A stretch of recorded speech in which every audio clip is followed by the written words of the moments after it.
Hey guys, welcome to this video. In today's video, we are going to create a quiz application using the MERN Stack. Here, the quiz will be created by the admin side and user can give the quiz and also see his or her own results over here. Questions will be uploaded by the CSV files over here. You can add this project to your resume. So before starting to create, let me show you a full demo of this site. Starting with the navbar on top, we have logo on left, the name Tech Quiz Master in the middle and two buttons My Result and Login on the right side. If you click on any of them, they will open the clerk login page over here. After this comes our main section where the user can give quiz first. It will show the step like select a technology, then select a level, and then after the submit, it will show you the result over here. On the left side, you can select any tech from the sidebar. If we select JavaScript, it will show you that is select a difficulty level to begin your quiz. This card will be shown for all the quizzes. Now for React, let me select the level as basic. So now it will show you the details as ready to start. Then it will show total number of questions and the time given, level type and some instructions. A user must be logged in to begin the quiz. So let me log in here using the Google. Once you get logged in, you can start giving your quiz. Once you start giving your quiz, you can see the tech level, the timer will start and the number of questions. So let me give here the answers. Here you can go to next or to previous question by this button. Also, you can select a particular question and give that answer. The box will turn blue for the questions you have attempted. Now let me submit the quiz. It will show a pop-up. So let me submit here. Once the quiz gets submitted, then it will show a box saying quiz completed. It will show you the time taken, shows the correct answer, the wrong ones and the unattempted questions. According to that, the overall score is calculated. If you review your quiz, it will show you the correct answer as green, wrong answers as red and the yellow box for the unattempted ones. For the wrong answer as well as for the unattempted, it will show you the correct answers. You can go back to the result. From here, you can restart the same quiz if you want to give again. Now on my result page, here you can track your progress. You can see the result for the React level as basic 27% score. Now what to do? Also the correct, wrong and unattempted ones, the time taken and when it was given. Similarly, let me do this for the HTML this time. Now on my result page, you can see the progress for HTML is coming here. Now on admin panel, here you can see the navbar having logo and text on left and my profile button on the right side. Then comes our hero section. Here you must be logged in to view this page. So let me log in here using the Google. Once I get logged in, here we can create a new quiz as well as we can see the stats showing real-time data, that is total number of registered user, right now logged in user and the percentage is calculated here. So let me add a quiz. Let me give the tech name as C hashtag. Level will be basic, time will be 1 minute and we can upload the CSV file for the questions. So let me upload it. Once you have uploaded, you can see the questions preview, 1 minute total time and 30 questions. Now, for each question contains a serial number, questions, options A, B, C, D, and the answer key, that is the correct answer. For example, question number 18 contains the question, the correct answer, all the 4 options, and the number is 18 out of the 30 questions. So now let me create the quiz. Once the quiz is created, you can see it on the list page where multiple quizzes are listed over here.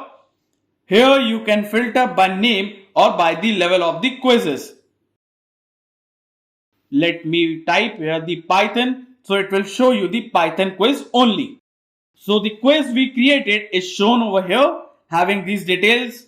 Here if you upload a similar quiz with the same tech name, it will be updated over to the previous one.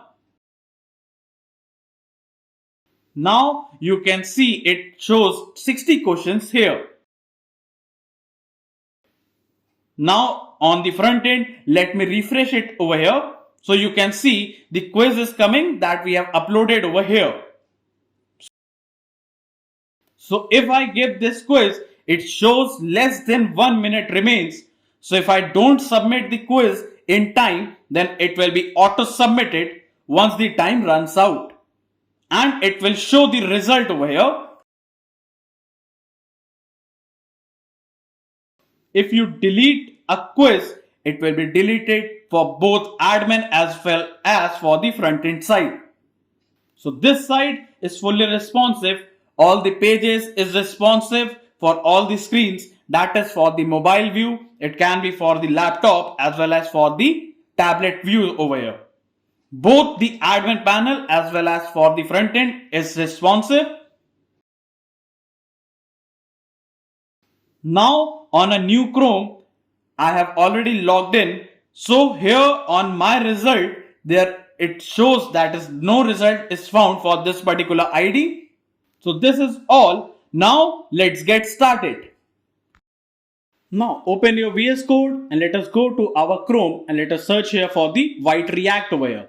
Now click on this first link. Now scroll down and copy this command, and now inside your terminal paste it over here.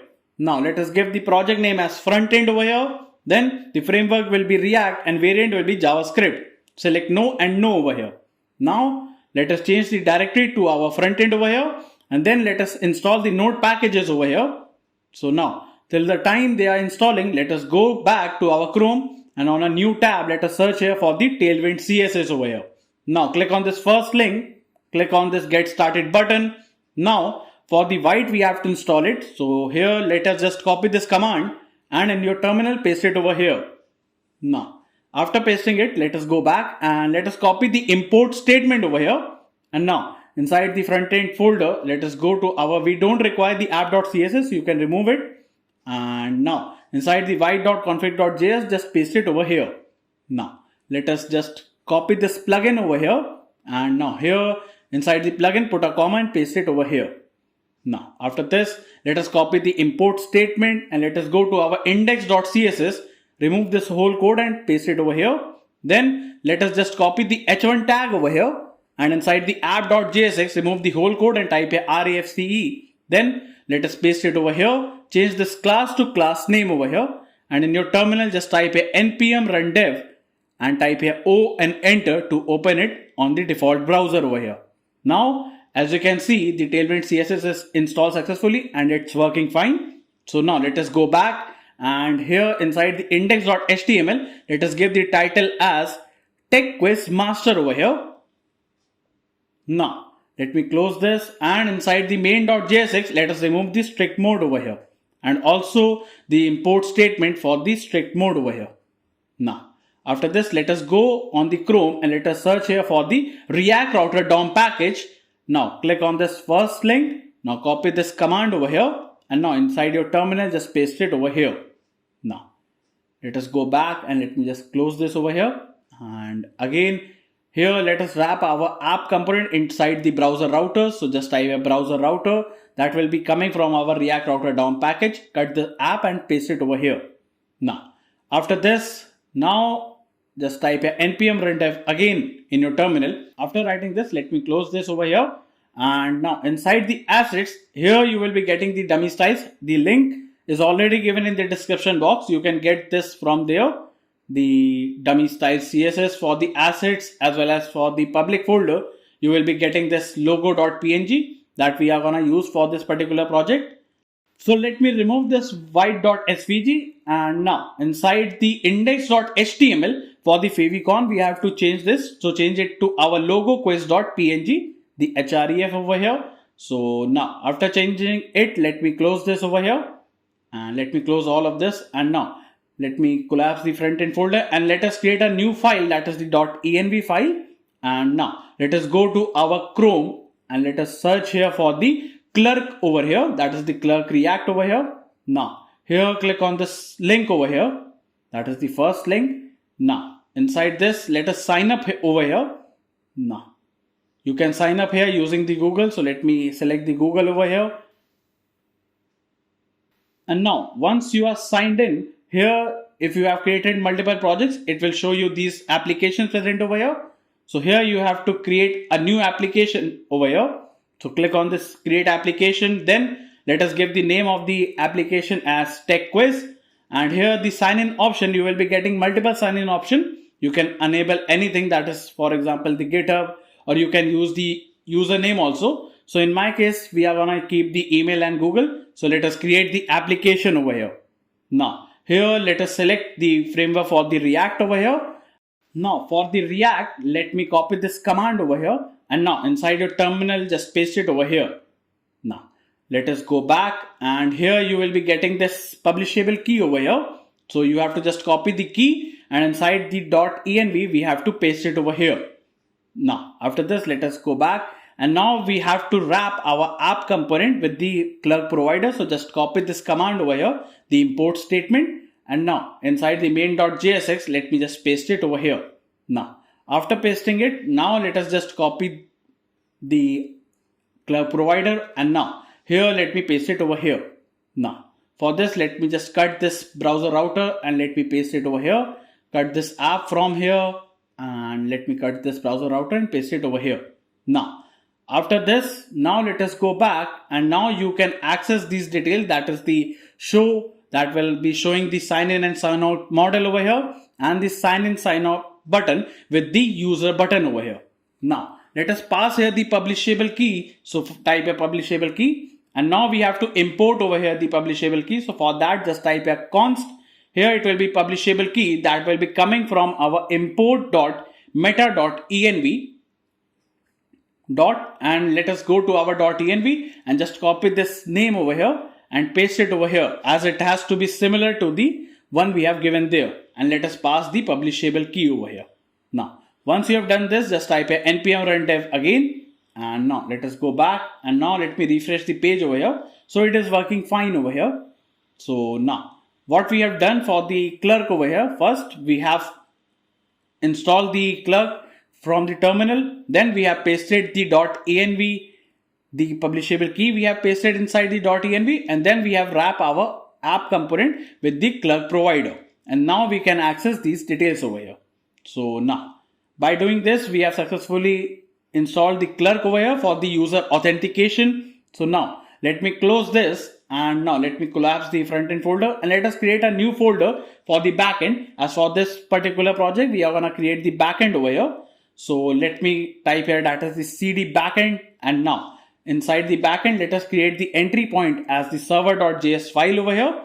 And now inside the terminal, just type a npm init over here to initialize our backend. So the package name here, it will be backend. Then the entry point here, it will be our server.js. And now hit enter, and just type here, that is the type here. You can change the type to module over here. That is, it will convert the backend into the ES6 module over here. Just type a yes and enter. Now you can see a package.json file has been created over here. Now we don't require the test command. You can remove it over here. And now here you can see the type has been written as module, as the type of the backend is converted to ES6 module over here.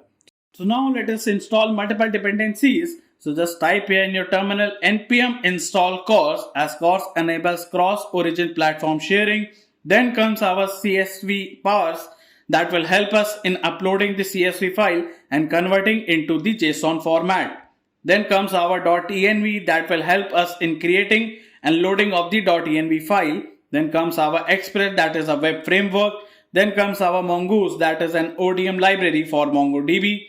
Then comes our Multer that acts as a middleware for uploading the images or the files over here. Then comes our Node that helps in restarting the server each time we make some changes. Swix that will be needed to send webhooks over here. You can see the node modules folder has been created over here, and the dependencies shows all the packages we have installed over here. That is, all the dependencies are coming over here. Now inside the start command, just type in nodemon server.js, as if we make any changes, it will restart the server. Now inside the server.js file, just type here import express coming from our express package over here. Now after this, just type here import CORS, that will be coming from our CORS package over here. Now after this, just type here that is the import here, and here we are going to import the .env/config over here. Now after this, just type here const app is equals to, it will be our express over here, and then we have to type here that is the const port is equals to, and the port will be coming from our .env. So now let us create a .env file over here, the environment variable file, and just type here the port is equals to 8080 over here. Now inside the server.js, just type here that is the process.env. It will be our port over here. Now after this, here we are going to define our middlewares over here. Then we are going to define here the DB, that is the database connection, and here we are going to define the routes over here. So just type here that is the app.get, and on the slash we are going to take the request comma response and create an arrow function, and inside this we are going to send the response.send, and here we are going to show the API working on the Chrome browser.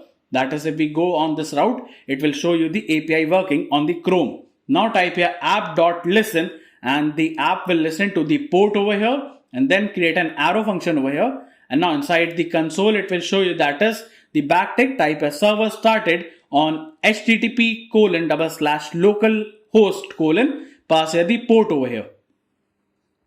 Now after writing this, inside the middleware, just type here that is the app.use, and here we are going to use the CORS over here. Then app.use, and here we are going to use the express.json over here.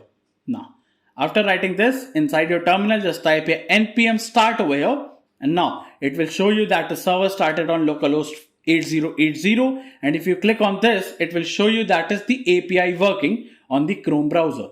So now it is working fine. And now let us go to our clerk, and here inside this config over here, that is the configure over here. Now here let me just scroll down, and here inside the API keys over here, now select here for the express over here. Now here you will be getting the secret key as well as the publishable key. So just copy it, and inside the .env just paste it over here. Now this is the publishable key as well as the secret key, that is similar to the front end one. The publishable key is similar to the front end one. Now here for the express, we have to install it also. So for the express, first we are going to use this middleware, that is the clerk middleware. So let us just copy it from here, and here let me just paste it after this. Now once you have pasted this, now let us go back and let us copy the import statement for this clerk middleware, and now let me just paste it over here. Now after pasting it, now let us go back, and now we have to install it. So for that, let me just copy this command over here, and inside your terminal, let me just paste it over here. Now after pasting it, let me just go to our personal space work, that is, and now here let us go and let us search here for the SDK node over here.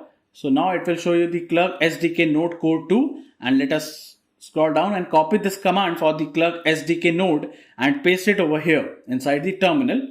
And now let me just close this, and now let us go back, and it is installing over here. So let us wait till then. Now, after this, just type a npm start in your terminal, and again it will show you that is the server started on HTTP 8080. Now, after this, let us create the folder structure. So let us create the config folder where we are going to store the db.js file over here. Then let us create the controllers folder where we are going to write the functions for this backend. Then we are going to create the middleware folder where we are going to create the authentication for the user verification over here.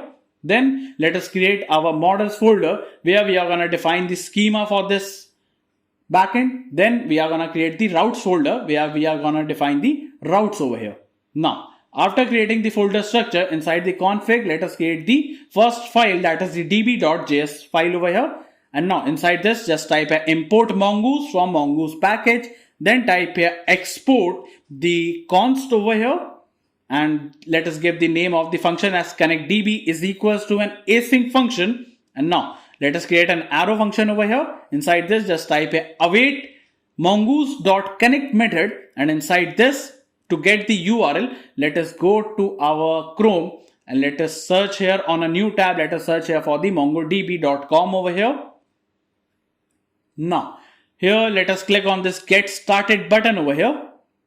Now here let us sign up using the Google over here.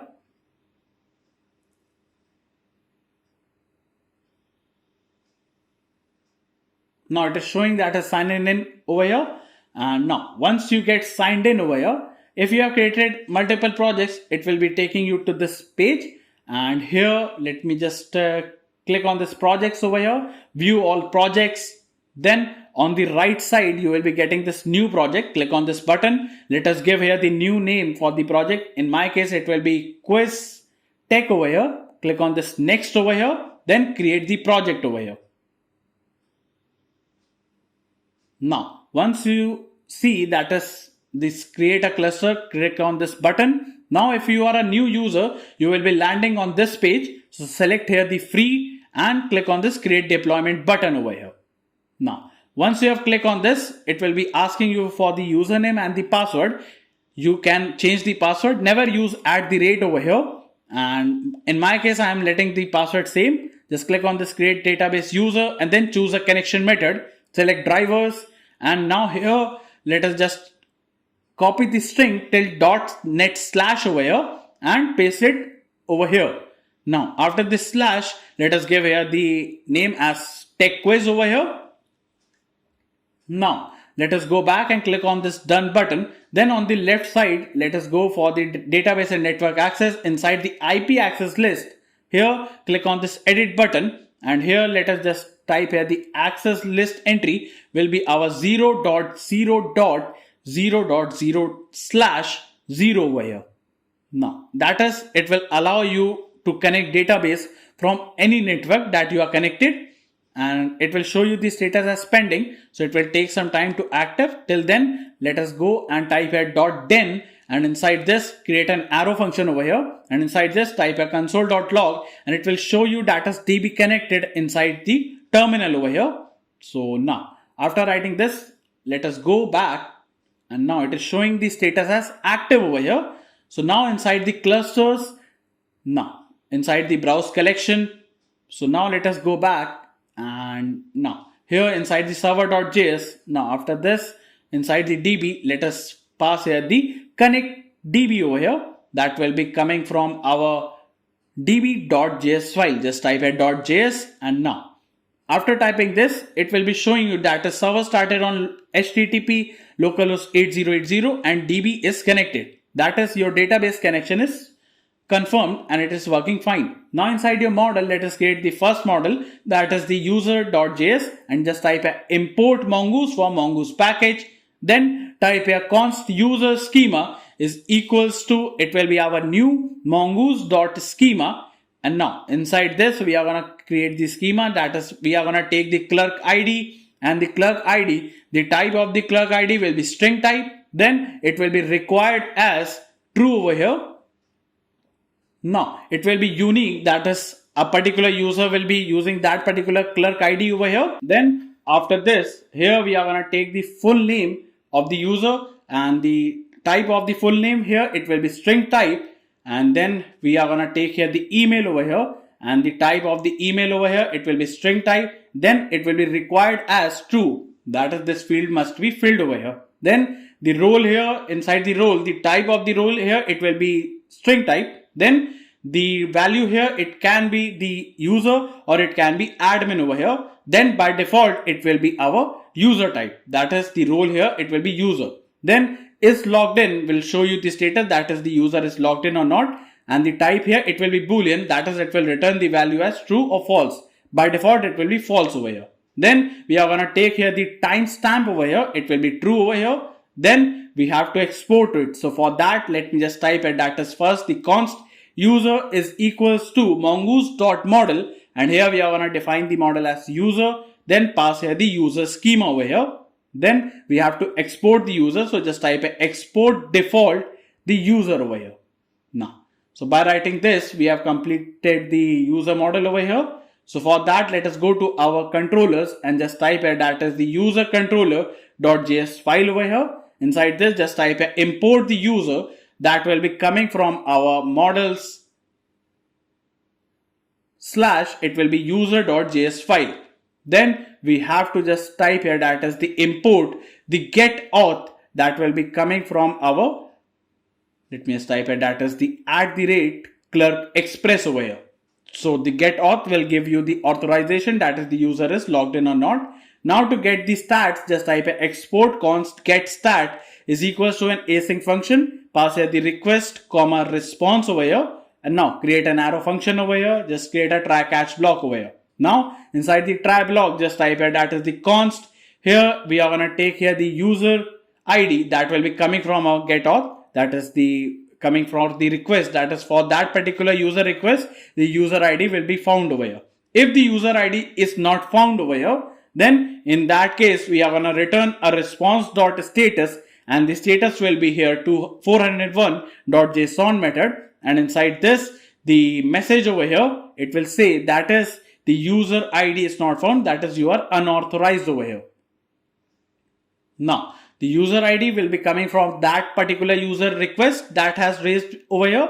If it is not found, it will show you this message over here. Then type a const total user will be coming from our await keyword user dot count documents over here. And here we are going to count the number of document, that is the user is present over here. Then type a const, it will be our logged in users is equals to, it will be coming from our await user dot, again we are going to count the document, that is how many number of the user has been logged in over here, and it will be checked by the is logged in status, that is the is logged in value is true. If it is true, it will show you that is the login number of user that has been currently active over here.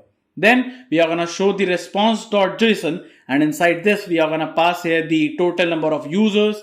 Then we are going to pass here the logged in users over here, that will be containing the our logged in users over here.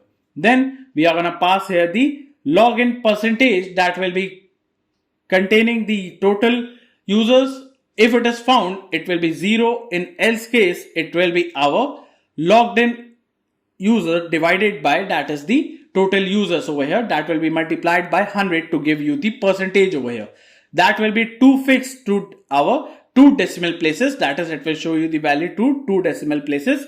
In else case, it will be 0.00 over here. Now after that, let me just change it to, let me just type it, that is the total user is greater than 0. If it is greater than 0, in that case it will be giving you this percentage to 2 decimal places. In else case, it will be 0.00. Now in case of any error, it will be console.log, and it will show you that is the admin stats error, and we are going to pass here the ERR over here. Then we are going to pass here the response.status, and this time the status will be 500.json method, and inside this the message here, it will be our server error over here. Now, so by this we have successfully completed our get stat function over here. So now after writing this, let us go to our controllers and let us create the webhook over here, webhook.js file, and inside this we are going to have to import over here. So let me just type import, and here we are going to import the user coming from our user.js file over here. Then we have to type it, that is the import.env/config over here. Now after this, here we have to create the webhook. So for that, open a split terminal and just type a cd backend inside this. And now let us go to our Chrome over here and let us search here for the ngrok over here. Now here click on this first link. Now here let us sign up over here. So just click on this sign up over here. Now we are using the ngrok so that we can just get the live data, that is how many users have been currently logged in, and it will show you the currently logged in, that is the real time data will be shown over here. So just continue here using the Google we have signed in over here. So now click on this checkbox and create the account over here.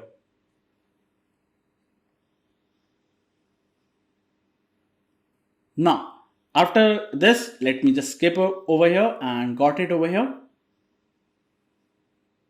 Now, after landing on this page, let me just fill in these details and hit continue. Now, once you have come to this, just for the connection over here, you have to just copy this string over here and just copy it over here. And now inside your terminal, just paste it over here. Now, it will show you this message over here, that is the auth token has been saved over here. And now, once it gets saved over here, just type a ngrok http 8080, that is the port number we have defined over here. And now let me just increase this over here. And now here you can see that it is showing you that it is forwarding this route over here to 8080 port over here. Now click on this and just open it over here. Now click on this visit site over here button. Now it will show you that is API working. So now for this, let me just copy this URL over here.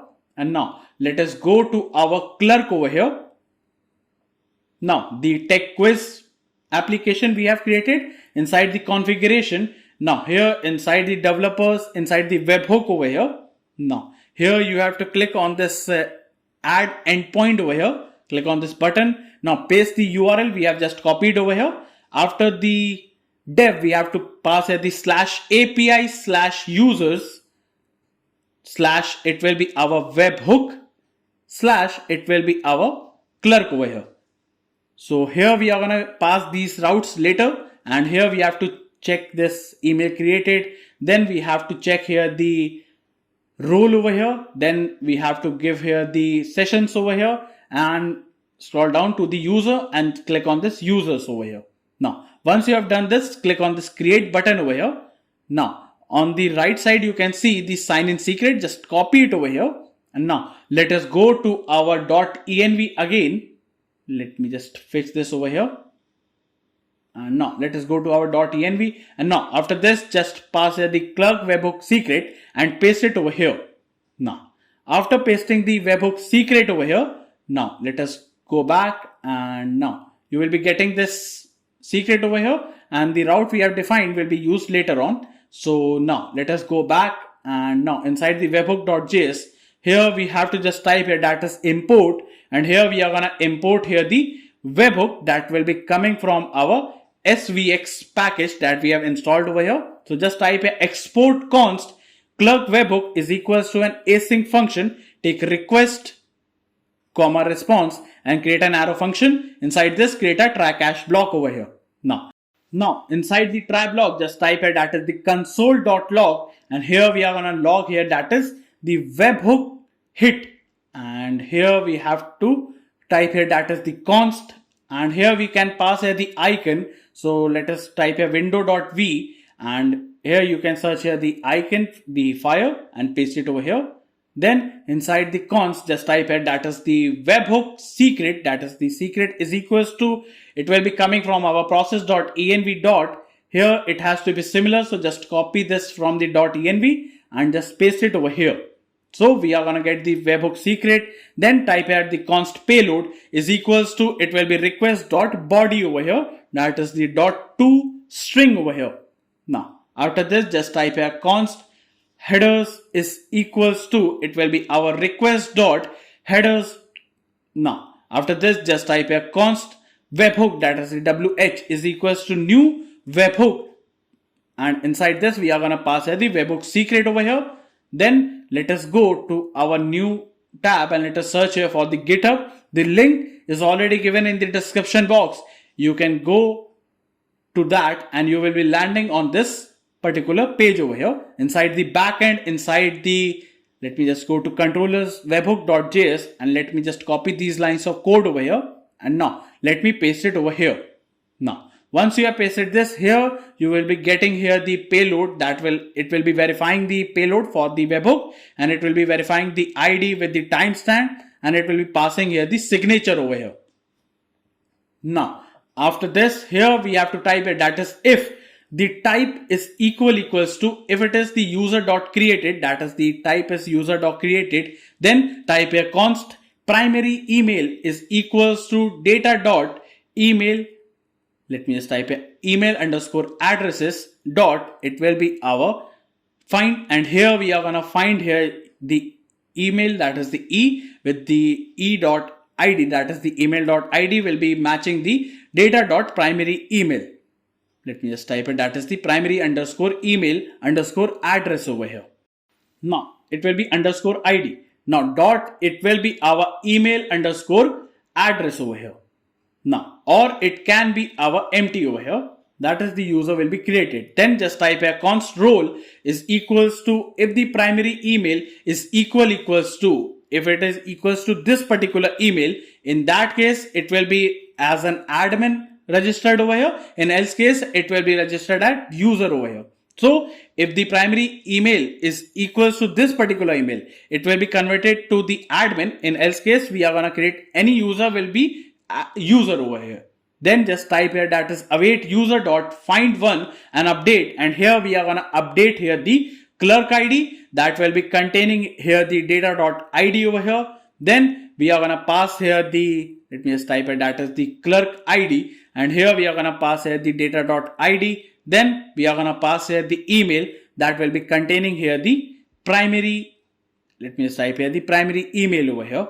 Then we are gonna pass here the full name over here, that will be containing here the backtick, pass here the data dot first name, or it will be empty over here. Then we are gonna pass here the data dot last name over here, or it can be empty over here.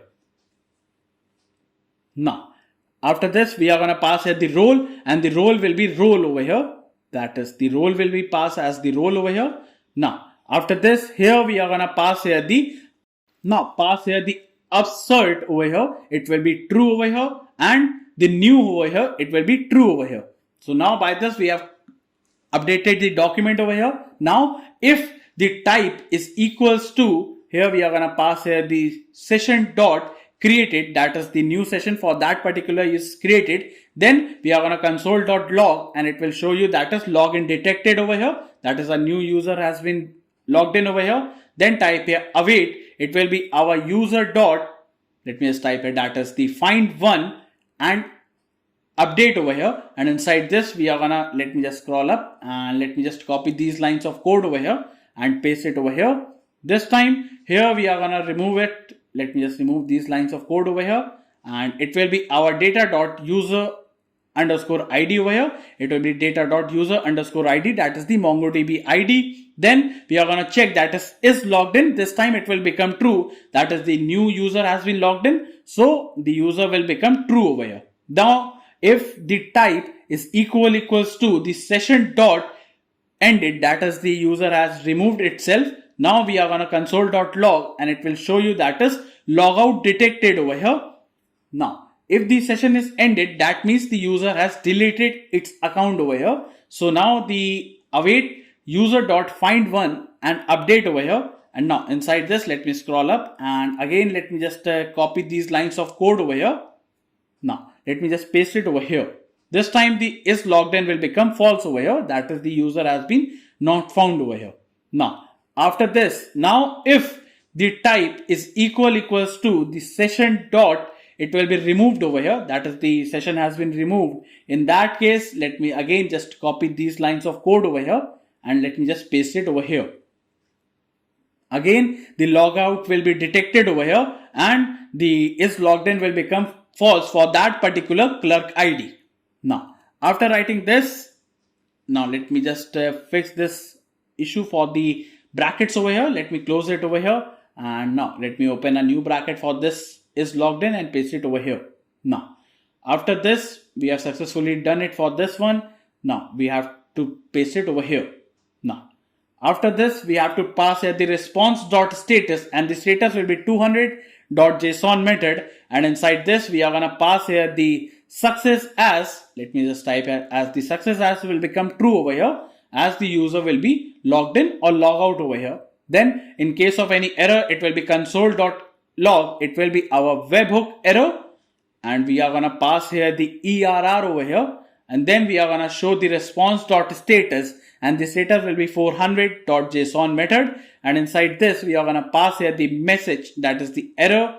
Let me just type here, that is the error, that will be containing the message as webhook error over here. Now, by this we have successfully created the webhook over here. So now let us go to our routes and let us create the first route, that is the user.js. Inside this, just type here the import express coming from our express package over here. Then we have to type here that is the import, and here we are gonna import the Clerk webhook coming from our webhook.js file. Then just type here that is const router is equals to express.router over here. And now after this, just type here that is the router dot, it will be our post method, as it will be for the creation over here. It will be done on slash webhook slash clerk that we have just defined earlierly inside the, for the creation of the webhook route, the endpoint, and pass here the express.raw, and the type here, it will be our application slash JSON over here. Now here we have to pass here that is the clerk webhook, and now by this we have done it. So just type export default, and here we are gonna export the router over here. Now this route we have defined over here. Let me just show you, that is, let me just go to our clerk over here, and now we have defined it over here, that is this route slash webhook slash clerk over here. We have defined it now, and now let me just go back, and now inside the server.js file over here, now inside the routes over here, we have to type it, that is the app.use over here, and here we are gonna use the slash API slash users, and we are gonna pass here the user routes over here. Now let us import the user route. So for that, let me just type it, that is the import, and here we are gonna have to import the user routes that will be coming from our dot slash, it will be our routes folder slash user.js file over here. Now by writing this, we have defined this slash API slash user, and it will show you that it is working fine over here. Now after this, now let us go to our models and let us create another model, that is the quiz.js over here. Just type it, that is the import the mongoose coming from our mongoose package. Then here we are gonna define the question schema. So just type here const question schema is equals to new mongoose dot, it will be schema, and now inside this we have to pass here the questions, and the question, let us go to our GitHub over here for this. Inside the models, inside the quiz.js, just copy these over here and let me just paste it over here. Now for this question schema, we are gonna take the question over here, then we are gonna have the options over here. We are gonna have the 4 options for this, that is ABCD, and for each question we have to have this options and the answer key, that is the correct answer over here. Now after this, let us go to our Chrome and let us just copy the question schema and paste it over here. So here we are gonna get the answer text over here, that is the ABCD over here by the value. Then for the quiz, we have to type here the const quiz schema is equals to new mongoose dot schema over here, and here we are gonna define the quiz schema. So for that, let us go back to the GitHub and just copy these lines of code over here, and now just paste it over here. So for this, we are going to take the technology that will be containing the tech we are going to create the quiz for. That is, for example, it can be HTML, CSS or JavaScript. Then we are going to define the level. For the level, it can be basic level of questions, the intermediate level of questions, and we can pass the advanced level of questions over here. Now, according to the questions, we are going to pass the limit for the time limit. That is, it can be minimum of the time limit must be 1, and how much time the user can fill the quiz will be coming from over here. Then for the questions, we are going to get the question from the question schema we have defined above. Then the total number of questions will be coming over here, and the created by, that is the user that has created the quiz will be coming over here, that is the admin over here. Then we are going to take the timestamp as true over here, and then we have to export it. So just type here the quiz schema dot index. First we have to create the index here for the tech over here, that is the technology, it will be 1 over here, and then for the level over here it will be 1. Then we have to also pass over here, that is the unique property, and it will be our true over here. That is the technology and level. For that particular tech it will be 1, that is for a similar thing it won't be repeating over here. Then we have to pass here the quiz schema over here, and now we have successfully exported the quiz over here. Now we have defined the question schema, then the quiz schema over here, and the index over here. So now let us go to our controllers and let us create another controller, that is the admin controller.js file over here. And now inside this we have to type it, that is the import quiz coming from our quiz.js file over here. Then we have to type it, that is the const letters is equals to, and the letter here it will be A, B, C and D over here, that is for the options over here. Then here we are gonna define the function for the creation of the quiz from the CSV file. So just type here export const upload quiz is equals to an async function, take request comma response and create an arrow function over here. Then inside this type here const technology comma level comma time limit comma questions. These things will be coming from our request.body, that is these things will be filled by the user. Now type here const created by, that is the user that has created will be sharing the ID that will be getting saved inside the MongoDB, that is that particular user has created that particular quiz over here. Then type here const quiz is equals to await keyword quiz dot find one and update. And now inside this we are gonna pass here the technology over here. Now that will be containing over here the technology dot, that is the to lowercase over here, that is it will convert the technology to lowercase over here. Then we are gonna pass here the level over here.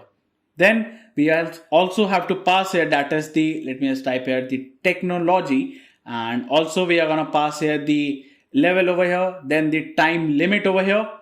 Then we have to pass here the questions over here, and now also we are gonna pass here the total number of questions that will be containing the questions dot length over here, that is the how much length that questions has, that is the total number of questions will be coming over here. Then for the created by, that is whosoever has created it, it will be coming over here. Then also we are gonna pass here the new as, it will be true over here, and the upstart will be true over here. Now we are gonna pass here the response.json, and inside this we are gonna pass the success as, it will become true over here, and the quiz will be passed over here.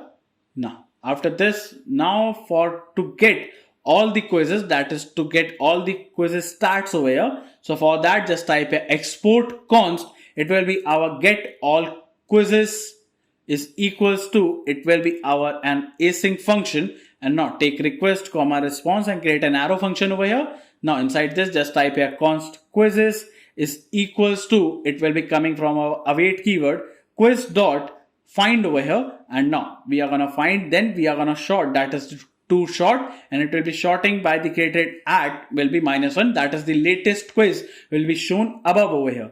Then we are gonna pass the response.json, and we are gonna pass the quizzes over here.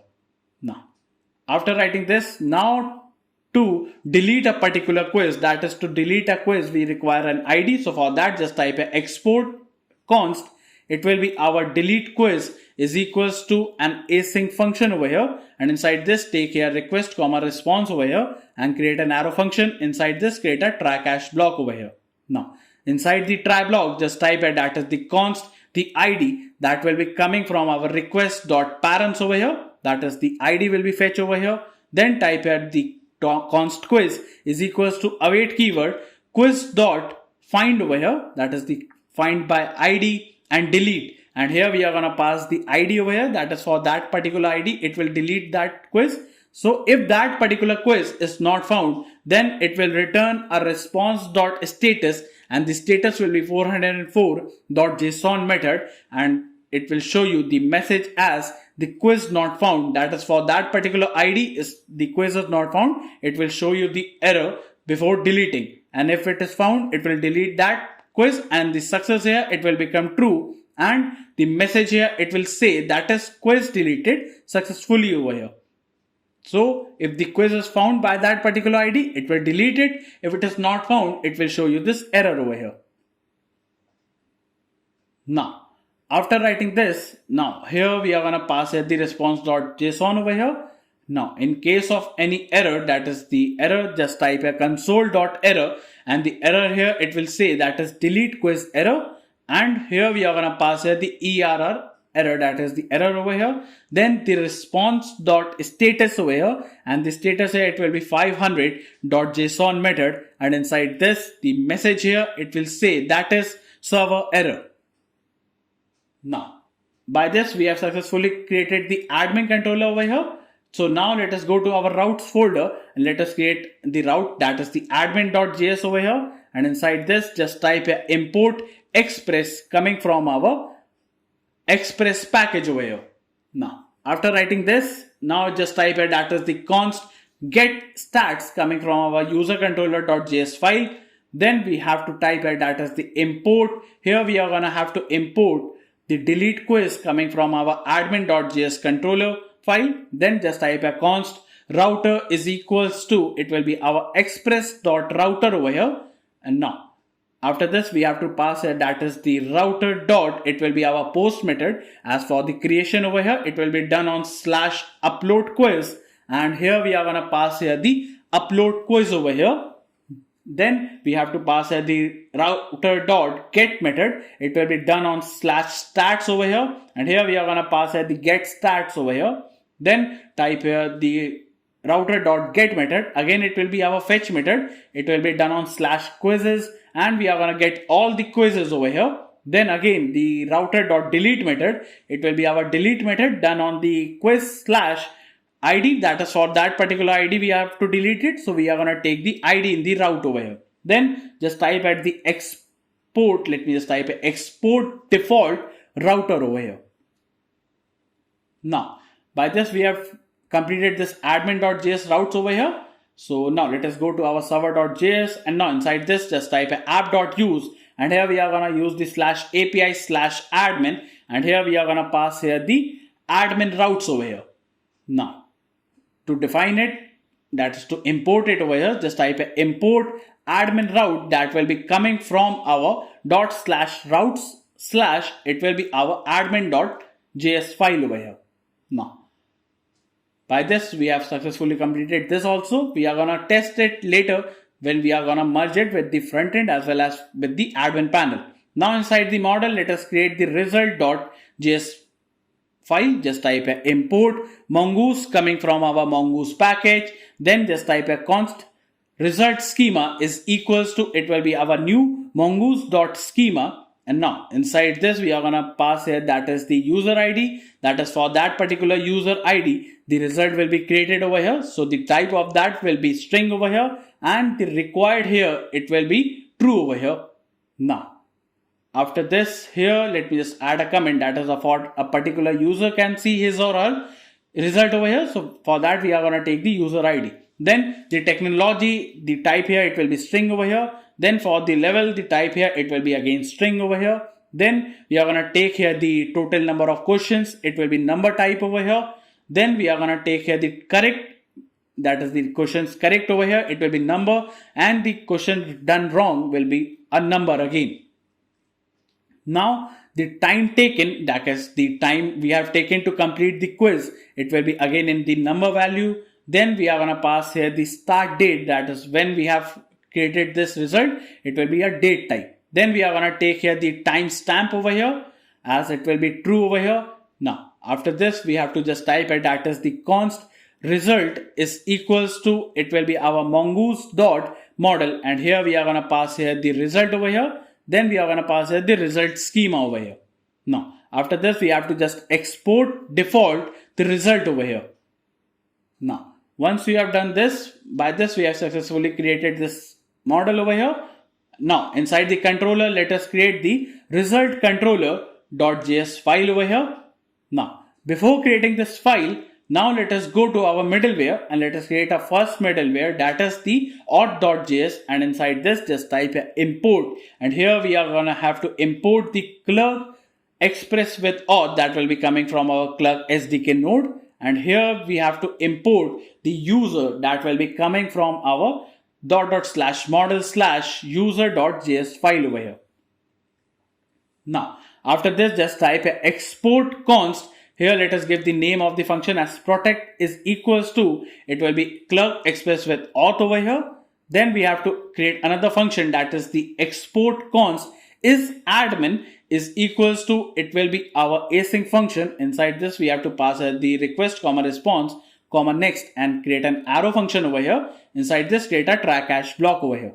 Now, inside the try block, let us type here, that is the const, it will be clerk id is equals to, it will be coming from our request.auth. It will be our user id that will be coming, that will be stored inside the clerk id. Then just type a const user is equals to await keyword user.find1. Let me just type here the find one, and here we are going to find the user by the clerk id that we are going to pass over here.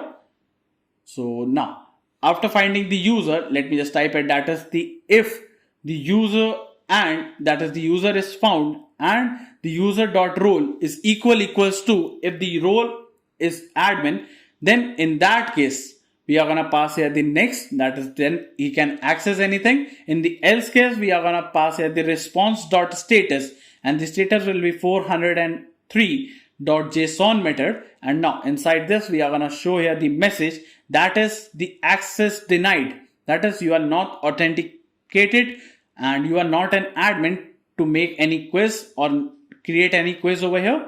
So now in case of any error, we are going to show the response.status as 500.json method, and inside this we are going to show here the message, and the message here it will say that is server error.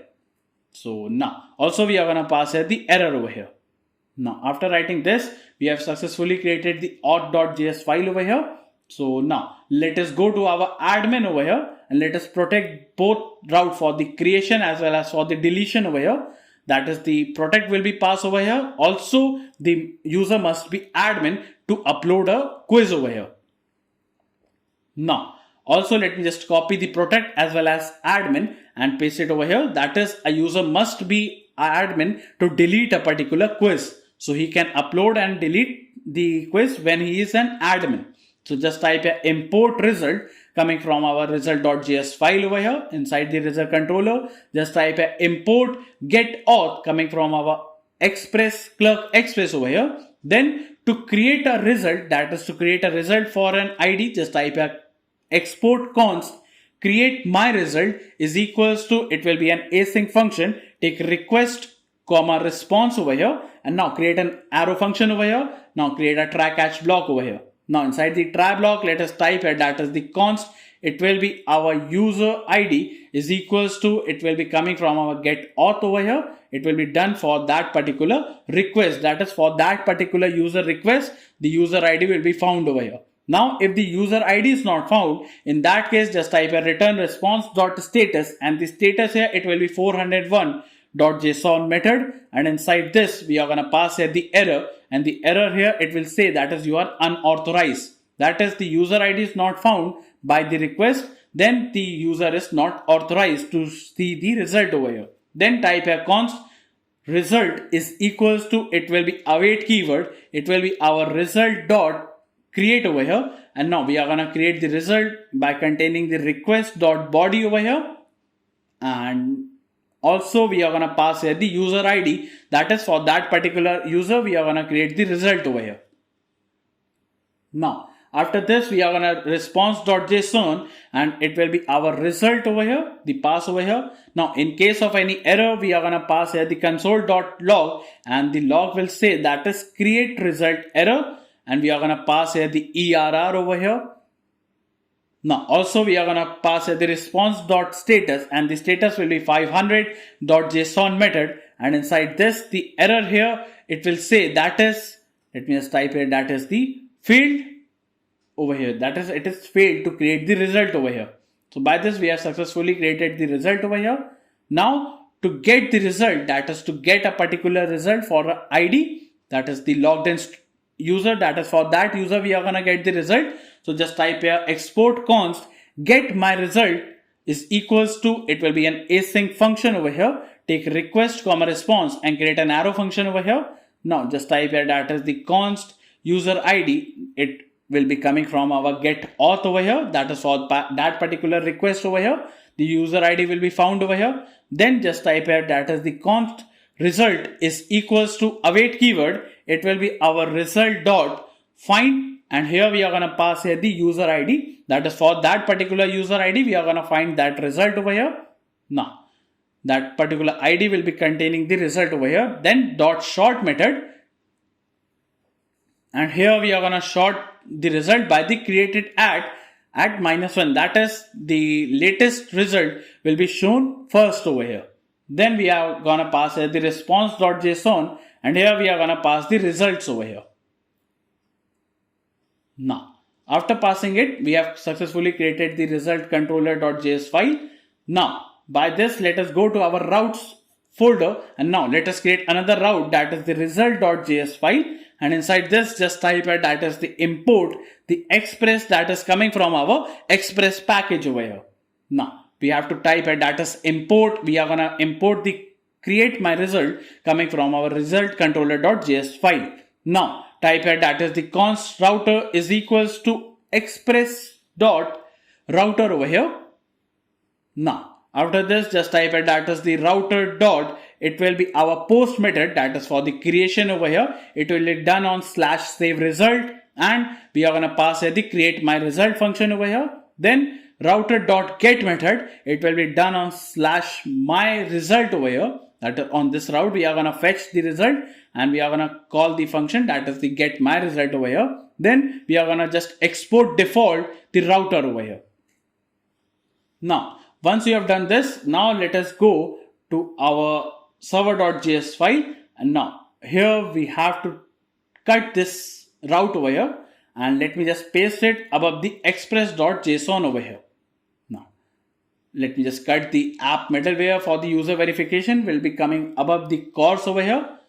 Now after pasting both of them over here, so as the user will be found first, then we can JSON the data over here.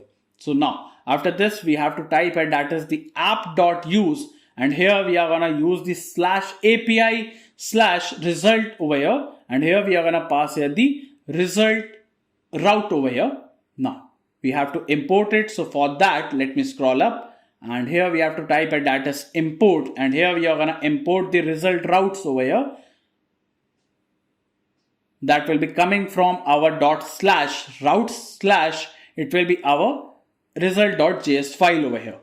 Now so by writing this we have successfully completed our backend. So now let me close all of this over here, and now before creating the admin folder, let us go to our webhook.js file, and now here we have created this primary email. So let me just increase this or statement for the last name also.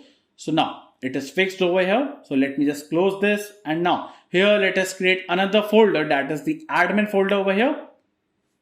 Now here let me create a new terminal over here. Now inside this just type a cd admin over here, and now inside this let us go to our Chrome over here, and now let us search here for the white React again over here. Now click on this first link, scroll down and just copy this command, and now inside your terminal just paste it over here. Now this time the project name will be ./ over here, then the framework will be React, and the variant will be JavaScript over here. Select no and no over here. Now let us install the Node packages, so just copy and paste this npm install over here. So now till the time it is installing, let us go back and let us search here for the Tailwind CSS over here. Now again click on this first link, now click on this get started button. Now for the white we have to install it, so just copy this command, and now inside your terminal just paste it over here. Now let us go back and let us copy the import statement over here, and now inside the admin, inside the white.config.js, just paste it over here. Now let us just copy the plugin over here, and now inside the plugin just put a comma and paste it over here. Now let us go back and let us just copy the import statement again, And inside the src, we don't require the app.css. You can remove it. Now inside the index.css, paste it over here. Now let us just copy the h1 tag over here. And now here inside the app.js, remove the whole code and type a RAFCE. Now paste it over here. Change this class to class name. And now inside your terminal, just type a npm run dev and type a O and enter to open it on the default browser over here. Now, as you can see, that is the Tailwind CSS installed successfully and it's working fine over here. So now let us go back to our index.html and let us give the title as test quiz admin panel over here. Now here inside the main.js, remove the strict mode over here. Also the import for the strict mode. And now let us go to our Chrome and let us search here for, on a new tab, let us search here for the React Router DOM package over here. Now click on this first link and now copy this command over here and inside your terminal, just paste it over here. Now let me just close it from here and now let us go back and just type here npm run dev again. And now inside the app, we have to wrap the app component inside the browser router. Just cut the app from here and just paste it over here. So now it will be coming from our React Router DOM, that is the browser router. So now we have successfully wrapped our app component. So now here inside the admin, let us create the .env file over here. And now inside this, let us go to our clerk over here. And now here, let us scroll down to our API keys over here. And now for the React over here, just copy the key that we have pasted inside the frontend.env. We have to paste it over here for the admin one also. Now for the main.js, we have to go and wrap it with the clerk provider. So for that, let me just go to our overview for the React over here. And now we have to first install it. So just copy the command and paste it in your terminal. Now let us go back and we have successfully pasted the .env key for this. So now let me just copy this clerk provider over here. So let me just copy it and here let me just pass here the clerk provider over here. Now and here let me just cut this browser router and let me just paste it inside the clerk provider over here. Now let me remove this comma and now here let me just type a npm run dev again in your terminal. Now for the clerk provider, we have to import it. So just type it, that is the import the clerk provider that will be coming from our, let me just type it, that is the @React clerk React over here. Now by writing this, let me just type it, that is the, now here we have to pass here the publishable key that we have just passed earlierly inside the front end. So just type a import.meta.env and let us go to our env file and here let me just copy the publishable key as it has to be similar what we have written there. And now after writing this, here we have to also type it, that is the navigate is equals to, and inside this we have to pass here the to and then create an arrow function and we have to pass here the navigate and it will be taken to the to over here. That is to that particular route over here. So now by writing this, now our system supports the clerk provider as well as the browser router over here. So now let me just close this and now here inside the assets and the public over here, the image we have imported for the front end is coming over here and the dummy styles for this file also. You can get this styles, that is the link is given in the description box. You can get this from there. And now for the favicon, let me just change this href to our logoquest.png over here.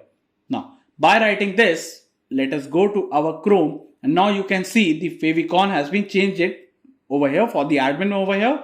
So now let me close this over here and now let me close this also. And now here let me remove this div tag over here and now here let us create the routes tag over here. Now we have to import it over here. So just type it, that is import, and here we have to import the routes that is coming from our React Router DOM package over here. Now for the routes tag, let us go to src and let us create our components folder over here. And now inside the component, let us create our first component, that is the navbar.jsx over here. Here type here RAFCE. Now inside this div, let us type here the navbar over here. Now here inside the src, let us create our pages folder over here. And inside the pages, let us create our first page, that is the home.jsx. Type a RAFCE. Now, here remove this div over here and open the empty fragments over here. Inside this, we have to import here the navbar over here. Now, once we have done this, let us go to our app.jsx and here let us create the route tag over here, and the path here it will be slash, and the element we are gonna render on this path will be our home element over here. Now, let us go to our UI and you can see that a navbar is coming over here. So now let us go back and let us create the navbar over here. So for that, let us go to navbar.jsx, remove this nav over here, and now here let us just type that is import, and here we are going to import the navbar styles coming from our, let us just type at the asset slash dummy styles over here, and here we are going to use these CSS property for our this particular component over here, that is the navbar. We are going to use this CSS property over here. So now after writing this, here inside this we have to pass here, that is the logo src, that will be null over here. Then we are going to pass here the site name, and let us give the site name as tech quiz master over here. Now after writing this, here the right content here we are going to pass here, that will be null over here. And also here we are going to pass here, that is the on navigate is equals to, it will be null over here. Now once you have written this, now here let me just remove this div over here and open the nav tag over here, and let us give here the class name property. It will be our navbar styles dot nav over here. Then create a div tag with the class name. Here it will be our navbar styles dot container. Now create another div tag with the class name property. It will be our navbar styles dot inner container. Then create another div tag with the class name property. It will be our navbar styles dot, it will be our home button. Then create a button tag over here, and let us give here the type of the button will be button type over here. Then the on click property, and create an arrow function over here. And now inside this we have to pass here the handle navigate, and it will be navigating us to the slash dashboard over here. Now after writing this, give a class name property. It will be our navbar styles dot, here it will be our home button.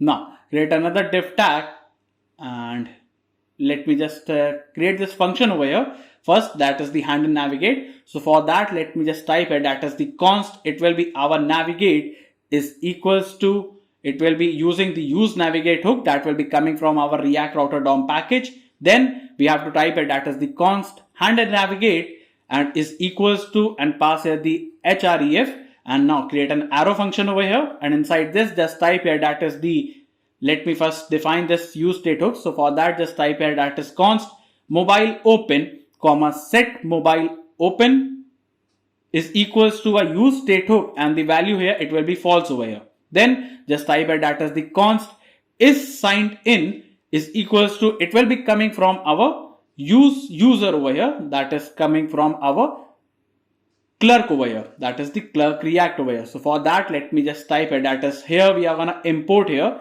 So here we are gonna import the use user that will be coming from our it will be our clerk React over here. Now after this, just type it, that is the const get token, and here we are gonna get the token using the get auth over here, that is the youth auth function over here, that will be again coming from our clerk React over here. So just type a set mobile open will become false over here, and also if the on navigate happen, then it will return over here to the on navigate, and we are going to pass here the href, that is that particular route over here. Now also we are going to create a try catch block over here, and now inside the try block just type here, that is the navigate, and it will be navigating onto href over here. Now in case of any error, we are going to pass here the window.location.href is equals to, it will be our equal to the href, that is on the dashboard page over here. Now inside this div over here let us give the class name property. Here it will be our navbar styles dot, it will be logo wrapper over here. Now after writing this, let us go to our GitHub over here, and now here let me just refresh it over here. Inside the admin, inside the src, inside the components over here, inside the navbar.jsx over here, here let me just copy this src, that is for the image tag, and here let us create the image tag over here, and let me just remove the src with the alt over here and just paste it over here. Now Once you have pasted this, now let us go back to the UI, and now you can see that is the logo is coming over here. Now, once you are getting the logo, let us go back, and now after this div, create another div tag with the class name property. It will be our navbar styles dot, it will be site name wrapper over here. Then we are gonna create a span tag with the class name property. It will be our navbar styles dot site name, and here we are gonna pass here the site name over here. Now, after this, create another span tag with the class name property. It will be our navbar styles dot site subtitle over here. Now, let us give the subtitle as learning platform over here. Now, once you have written this, now on the UI, you can see that is both the heading as well as the learning platform is coming over here. Now, after this div, pass the show that will be coming from our clerk React, and it will be showing when it is showing the sign-in model over here. So it will show you the sign-in model once you click on this. So create a div tag with the class name as navbar styles dot desktop center container. Then another div tag with the class name property. It will be our navbar styles dot desktop center inner. Then create a button tag over here with the on click property, and now create an arrow function over here. Now inside this, pass the hand and navigate, and it will navigate to the dashboard page over here. Now let us give the class name property, and here it will be our navbar styles dot, it will be our dashboard button. Now here let us go to our Chrome and let us search here for the Lucidity React over here. Now click on this first link. Now for the npm we have to install it, so just copy the command and now in your terminal paste it over here. Now let us go to our icons over here and let us search here for the list icon. Now expand this icon, and for the React we have to copy this import statement, and now let us go back, and on the top we have to paste it over here. Now once we have pasted this, let us go back and let me just close this over here. Now inside your terminal just type here npm run dev again, and now here let us pass here the icon, that is the home icon over here. Then the class name property to this icon, it will be navbar styles dot dashboard icon over here. Now let me just close this icon over here. Now after this, let us create a span tag with the class name property. It will be our navbar styles dot dashboard text, and here we are gonna give the text as dashboard over here. Now after writing this, now you won't be able to see the dashboard over here. That is because you haven't logged in over here still. So for that, create another button tag over here. Let us complete the UI and on click property and create an arrow function over here. It will be hand and navigate, and it will navigate to the list page over here with the class name as the navbar styles dot, it will be our list button over here. Now let us pass here the list icon with the class name property. It will be our navbar styles dot list icon over here. Now let me just close this icon over here, and now create a span tag with the class name property. It will be our navbar styles dot list text, and let us just pass here the list over here, that is the list quiz over here. Now once you have done this, create another div tag with the class name property. Here it will be flex over here. Then the item will be in the center and gap of 3 over here. Now after this, create another div tag over here. Now let us give the class name property. It will be our navbar styles dot desktop right content. Then we are gonna pass here the right content. If it is showing the right content, it will be right content. In the else case, here we are gonna show here that is our create a div tag with the class name property. It will be our navbar styles dot profile group. Now inside this, we have to pass here the show, and it will be showing you the, let me just type it, that is, it will show you the inverted comma sign out over here. And let me just close this, and now inside this, pass here the sign in button over here.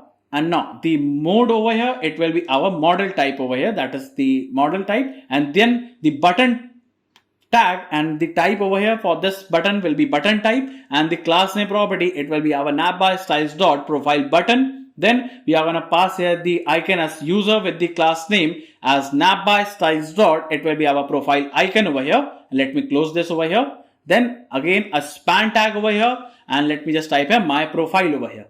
Now once you have written this, again we have to pass here the show, and it will, this time it will show you when it is in the sign in mode. That is, it will show you the sign in model over here. Create a div tag with the class name property. It will be our navbar styles dot profile group. Then create another div tag with the class name property. It will be our navbar styles dot profile blur over here. Then let me just close this div right here over here. To pass here, that is the user button that will be coming from our clerk over here, and the appearance here, it will be our, let me just pass here the elements, and the elements will have the avatar box over here, and the avatar box will have the width as 9 and the height will be 9 over here. Now, after passing this, now after this div, create another div tag with the class name property. It will be our navbar_styles dot. Here it will be our mobile menu container. Then create another button tag and let us go to our UI, and you can see the profile button is coming over here. For the sign in model is opening over here, and you can sign up also over here. So let me sign in over here.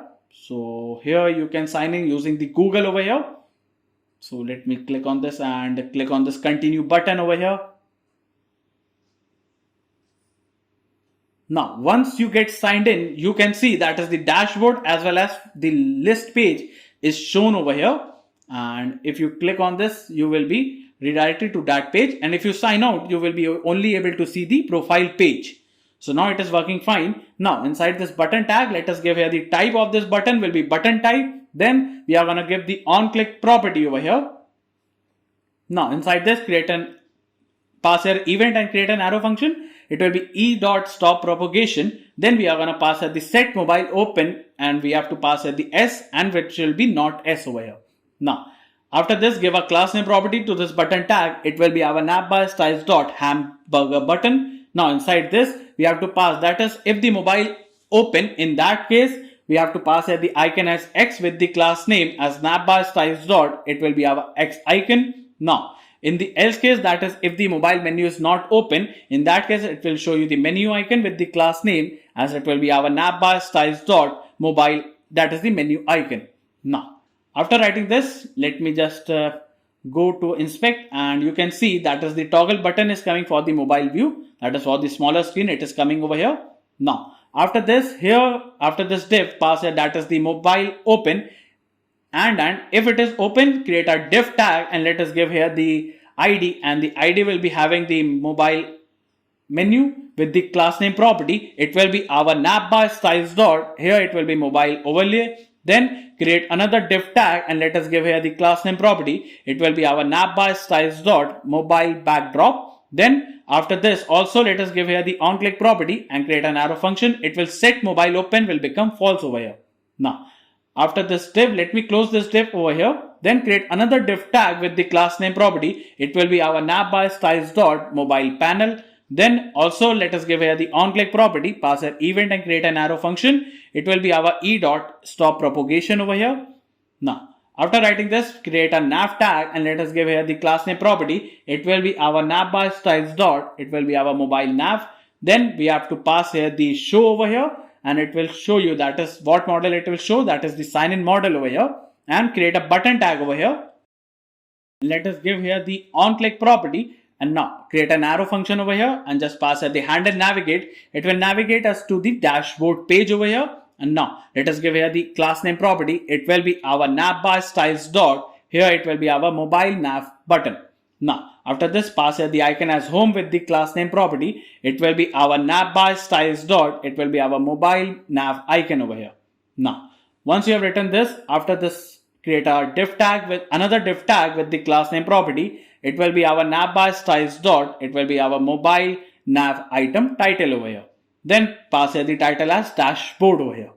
Now after this, let us go, and now you can see that is the hover is coming over here, but you can't see because there will be showing the my profile first. So for that, let us create the button tag over here and let us give here the on click property, and now create an arrow function over here, handle navigate, and it will navigate us to the list page over here. That is, it will take you to the list page. Let us give here the class name property over here, and it will be our navbar_styles dot. It will be our mobile nav button, and now pass here the icon as list with the class name as navbar_styles dot. It will be our mobile nav icon. Now create a div tag with another div tag with the class name property. It will be our navbar_styles dot mobile nav item subtitle, and pass here the list quiz over here. Now change this subtitle to title, that is mobile nav item title over here. Now after this show, we have to create another show, and now this time it will show you when it will show you the sign out model over here. And now pass here the sign in button over here. Now let us give here the mode, and the mode will be model, that is it will show you a model over here. And now after this, inside this we have to create a button tag over here, and let us give here the class name property. It will be our, let me just type here the navbar styles dot, it will be our mobile nav button over here. Then we have to pass here the user icon with the class name. It will be our navbar styles dot mobile nav icon over here. Now, after writing this, create another div tag with the div as a class name. It will be our navbar styles dot mobile nav item title, and let us type here login over here. Now, once you have written this, now again pass here the show, and this time it will show you the model, that is the sign in model. So let me just remove this and type here the sign in model over here. And now create a div tag with the class name property. It will be our navbar styles dot, it will be our mobile nav button. Now pass here the user button over here, and now after passing it, now by this we have successfully completed the navbar. So now let us go, and you can see the login is coming over here, which is opening the sign in model. If you log in with Google, now you can see the dashboard, the list, and the profile menu is coming over here. If you click on this, it will take you to that particular page over here. So it is all working fine over here. So let us go back, and now after this, here we have to pass here, that is to collapse the model. Once we click on the escape menu, that is the escape key present on the keyboard. If we click on that, it will collapse the menu. So for that, let me just copy the use effect hook from the GitHub and paste it over here. Import the use effect hook over here. So it will collapse the menu, that is the model, once we click on escape key on the keyboard. Now, here we are gonna have to close the menu, that is when it is resizing to the medium screen or greater than that, and we are gonna lock the body scroll for the view. So let me just copy and paste it over here, the use effect hook over here. That is, it will control the overflow of the navbar inside the local storage. That if we are gonna save the token that will be coming from our clerk, and we are gonna store it inside the local storage. So for that, just type here, that is the use reference hook, and inside this we are gonna pass here the is sign in over here. Now, after this, again create a use effect hook and create an arrow function over here. Just type a let mounted is equals to true over here. That is the user is mounted. That is, he has logged in over here. Now create an async function. It will be our save token and maybe redirect over here. Just type it, that is if the user is not signed in or the previous sign in reference dot current is not equals to the sign in, then it will return nothing over here. Then create a try catch block over here, and inside the try block, just type a that is const token is equals to, it will be await keyword get token, and here we are going to get the token from the clerk over here, and it will be stored inside the token. Now if the token is found and the user is mounted, in that case local storage dot set item, and we are going to set the clerk token over here inside the local storage over here. And now that is the user is logged in, and we are going to save the token inside the local storage, and we are going to console.log, that is the clerk token saved over here. Now here, in case of any error, we are going to pass here, that is the, it will be our console.error over here, and the error here, it will say that is failed. So let me just type it, that is the failed to get the clerk token, and we are going to pass the ERR over here. Now after writing this, we have to type it, that is const path is equals to, it will be window dot location dot path name. That is, we are going to get the path over here, and then we are going to type it, that is const should redirect. It will redirect to the path on the slash over here, or it can redirect to the path, that is it will be equal to the login, that is the slash login, or the path can be equal to the slash sign up over here, that is the signed over here. And now after this, or the path here, it can be equals to empty, that is there is no path over here. Then if the should redirect happens, in that case we are going to type it, that is if the on navigate also happen, then we are going to pass the on navigate, that is it will take us to the dashboard page over here once the user get logged in. And in the else case, we are going to have to create a try catch block. In the try block, just type and navigate, and it will again navigate us to the dashboard page over here. And now in case of something went wrong, that is we don't have to take the error over here.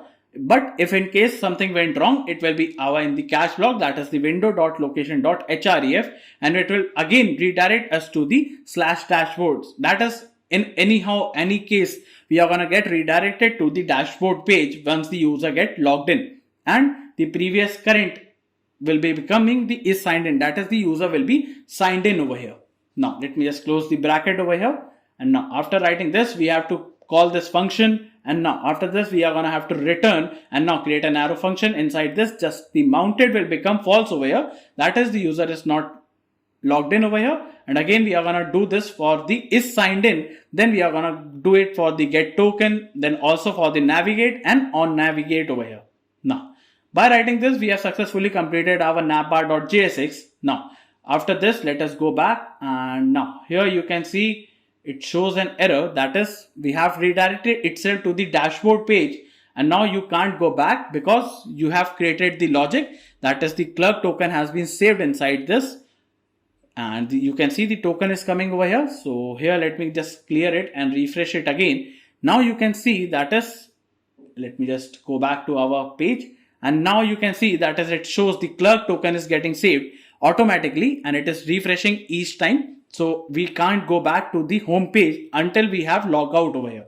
So now inside the admin, inside the src, we have to create our services over here. And now inside the services, let us create our first folder, that is the API, and inside this create a api.js file.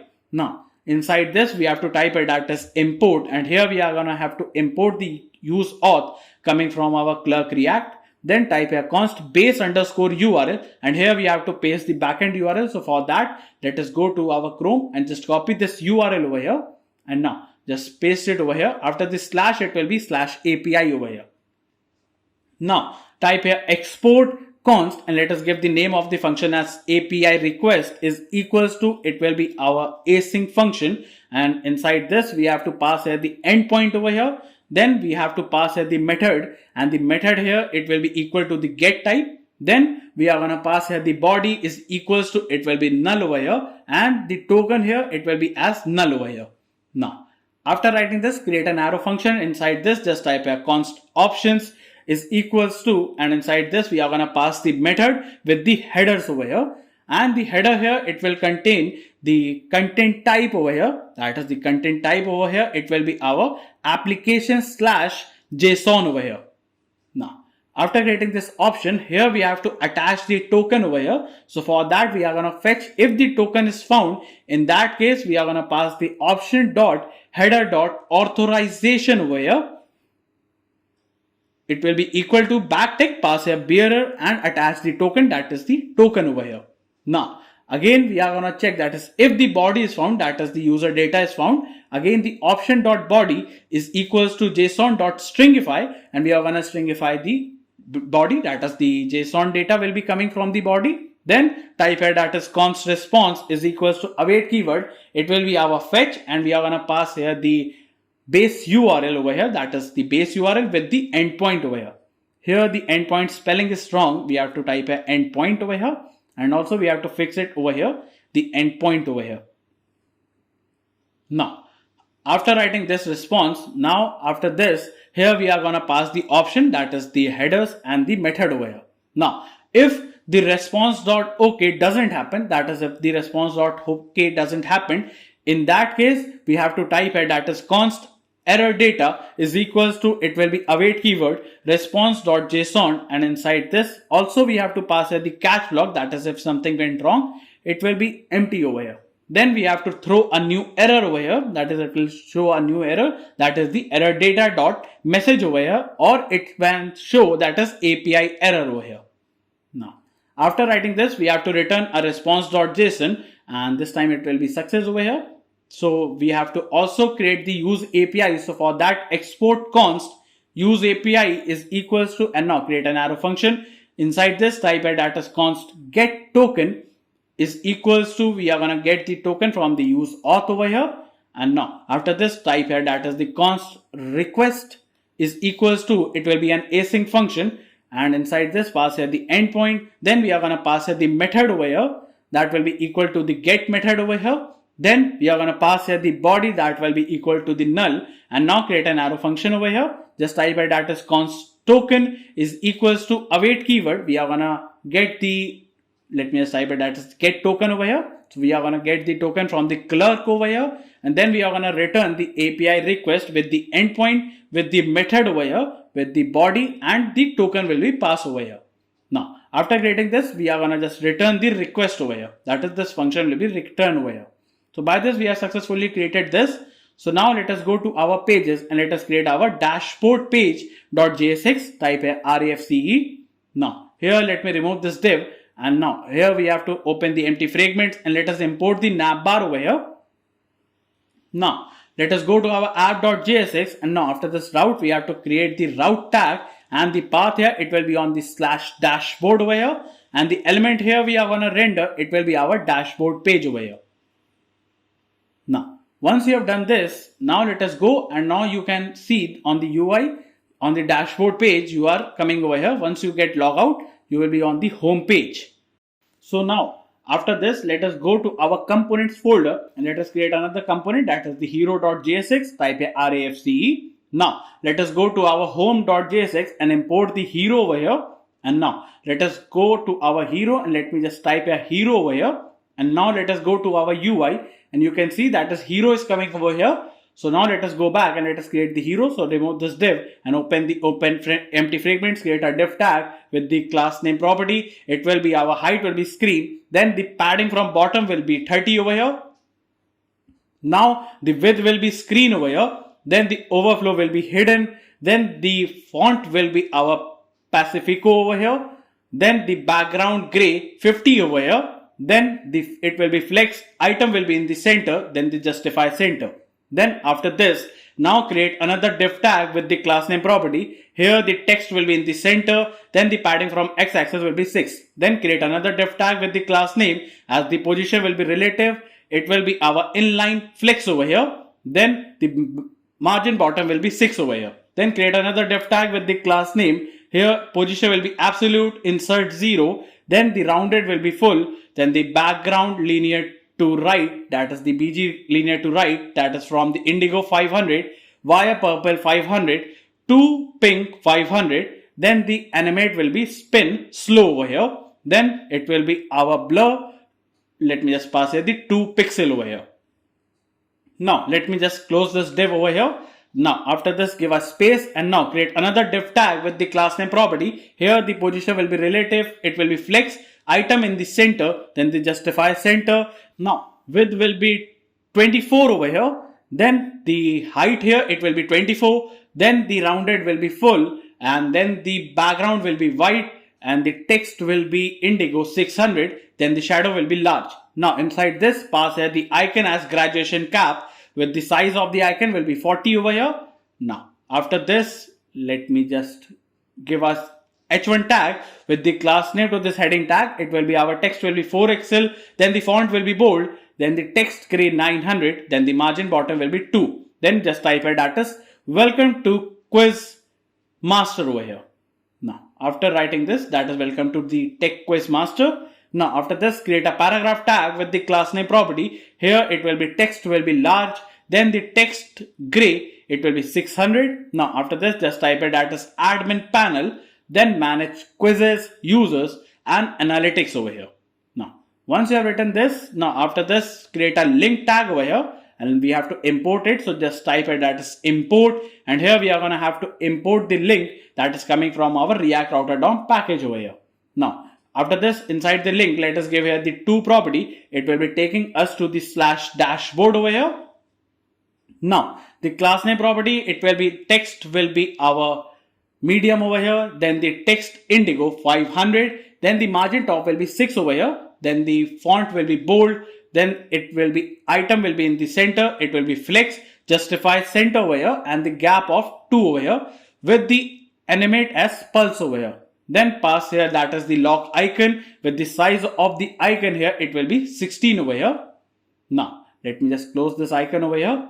Now after this, here we have to type a status, please authenticate to continue over here. Now by this we have successfully completed the hero. We have to import the lock icon from the Lucity React over here. Now by this we have done this, the hero over here, and now you can see that it is coming over here. Now if you click, it will directly take you to dashboard over here. So we have to stop it from happening, and also you can see this bar is coming over here, that is the overflow. So for that, let me just type a use effect hook and now create an arrow function over here. Now inside this, just type a const previous. Let me type a previous is equals to, it will be our document dot, it will be our body dot, it will be style dot overflow over here. Now, after this, just type it as document dot, it will be body dot style dot overflow is equals to, it will be our hidden over here. That is, the overflow will be hidden over here. Then we are going to have to return and create an arrow function. It will be document dot body dot style dot, it will be our overflow is equals to, it will be our previous over here. Now, after writing this, we have to do it for the screen. And now, after writing this, now you can see the overflow has been stopped over here. Now we have to make sure that his user must get logged in so that he can access the dashboard. So for that, let us go to our app.js, and here we have to create the function that is to protect the routes over here. Now for that, create a function. It will be our require auth over here. Now name of the function, that is the require auth, and we are going to pass the children. And now inside this, type it as const. It will be our is loaded and also the is signed in. Let me type as signed in. These both things will be coming from our use user, that will be coming from our clerk React over here. Then type a const location is equals to a use location hook that will be coming from our React router DOM package. Now, if the is loaded, that is, if the user is not loaded, in that case, we are going to return a div tag with the class name property. It will be our, let me type it, that is the min height will be screen over here. Then it will be flex item in the center. Then the justify will be in center. And inside this, we are going to pass a div tag with the class name as the text will be small and text gray 600 and pass it, that is loading. So it is in the loading state. That is, if it is not loaded, it will be in loading state. Now, if the user is not signed in, that is, the user has not signed in over here. So create a div tag with the class name property. It will be our min height screen. Then it will be again, the font will be mono over here. It will be flex over here, item center and justify center over here. Then the, let me just type here, that is the background linear to bottom. It will be from purple 50 and it will be via white over here to purple 100 over here. Now, after writing this, the padding from x-axis will be 4 over here. Now inside this div, create another div tag with the class name property. Here the text will be in the center and we have to create a paragraph tag with the class name as text will be, let me just type here, that is the text emerald 800. Font will be semi bold. Then the text will be large, and for a smaller screen, the text will be 2XL. Then the margin bottom will be 4 over here. And also we have to pass here, that is the animate fade in over here. Now inside this, we have to pass here, that is please sign in to view this page over here. Now after this, create another div tag with the class name property. We have to pass here, that is flex I justify center over here. Then create a link tag over here. And now we have to import this link from the React router DOM. So here, let me just put a comma and pass here the link over here. Now after this, inside this link, let us give here the to property over here, and it will be taking us to the slash, that is the home page. And here we have to pass here the state, that is the from, and it will be taking us to the location, that whichever page we are gonna get redirected to the home page. Now a class name, that is the text will be small, then the rounded will be full over here, then the background purple 600 over here, then the text will be white and the shadow will be small over here. Then we have to give the hover property, that will be our background purple to 800, change it to 700 over here. Then we have to give here hover, then the shadow will be medium over here, and the transition all, and the duration here, it will be 300 over here, and also ease in and out will be passed over here, and also for the animation, it will be animation ping over here. Now inside this link tag, just type a home over here. Now once you have done this, now we are going to have to return the children over here. Now once you have done this, now we have to just remove this dashboard over here, and now we have to wrap the dashboard inside the require auth. So just paste this over here. Now once you have done this, now if you click on this, it will take you to this page, and it will say you, that is please sign in to view this page over here. Now that is, a user must be logged in to view the dashboard over here. Now here you can change it to pulse over here, and now once you have done this, again click on this, and it is, the animation is like this. Now so it is all working fine. Now if I log in over here, now it will be redirecting us to the dashboard page over here. So we can now access the dashboard over here once we get logged in. So now let us create the dashboard. So for that, let us create a component, that is the dashboard.js type a RAFCE. Now, inside the dashboard page, after the snap bar, we have to import the dashboard over here. Now, let me just close this over here. And now, let us go to our dashboard. And here, let me just type a dash over here. Now, here, just we have to create the helper functions over here. So for that, let me just go to our GitHub over here. And now, inside the dashboard.jsx, here, we have to copy these helper functions. So let me just copy it till this. And let us go back and paste it over here. Now, once you have pasted this over here, so here we are going to get the levels. That is, we are going to get the basic level and the color for and the background for the intermediate and also for the advanced over here. Now, for the letter index, we are going to take the letter as A, B, C, D. That is for the options over here. And according to that, we are going to get the index over here. Now, the function that is to pass CSV text. So, it will pass the CSV file data into the text over here. So, here we are going to get the data from the CSV file over here. Now, after writing this, now let us go back and here, let me just copy these lines of code over here. Or let me just copy the whole code from this till this over here. That is form valid. And let me just paste it over here. Now, once you have pasted this, let me scroll up and here let us import the use state hook. And now here in the technology, we are going to set the technologies over here. We are going to take it as an input over here. Then for the level, we are going to take the levels. For the basic will be the initial value. Then for the time limit, we are going to set the time limit as 30 for the initial over here. And the time limit will be in the minutes. Now the question that is coming from the CSV file will be stored inside an empty array over here. And the is dragging will help us in dragging and dropping the CSV file over here. Then the toast will help us in showing the toast over here. Then the preview will help us in showing the preview that is for the CSV file. The question that is uploaded there will be shown by the help of this preview over here. That is preview the question that is uploaded by the CSV file over here. Now validation, the error that is in case something went wrong, it will be inside this. We have to import the use reference hook over here. Now for the admin stats, we are going to get the total number of users over here. Then the total logged in over here and the login percentage that we have just created inside the backend. So we are going to get the stats over here. Now we have to import this request coming from our use API. So it is not showing the suggestion. So for that, let me scroll up. And now after this, we have to just type it, that is import. And here we are going to have to import the use API that will be coming from our // it will be our services / API / API.js file over here. Let me just type it .js over here.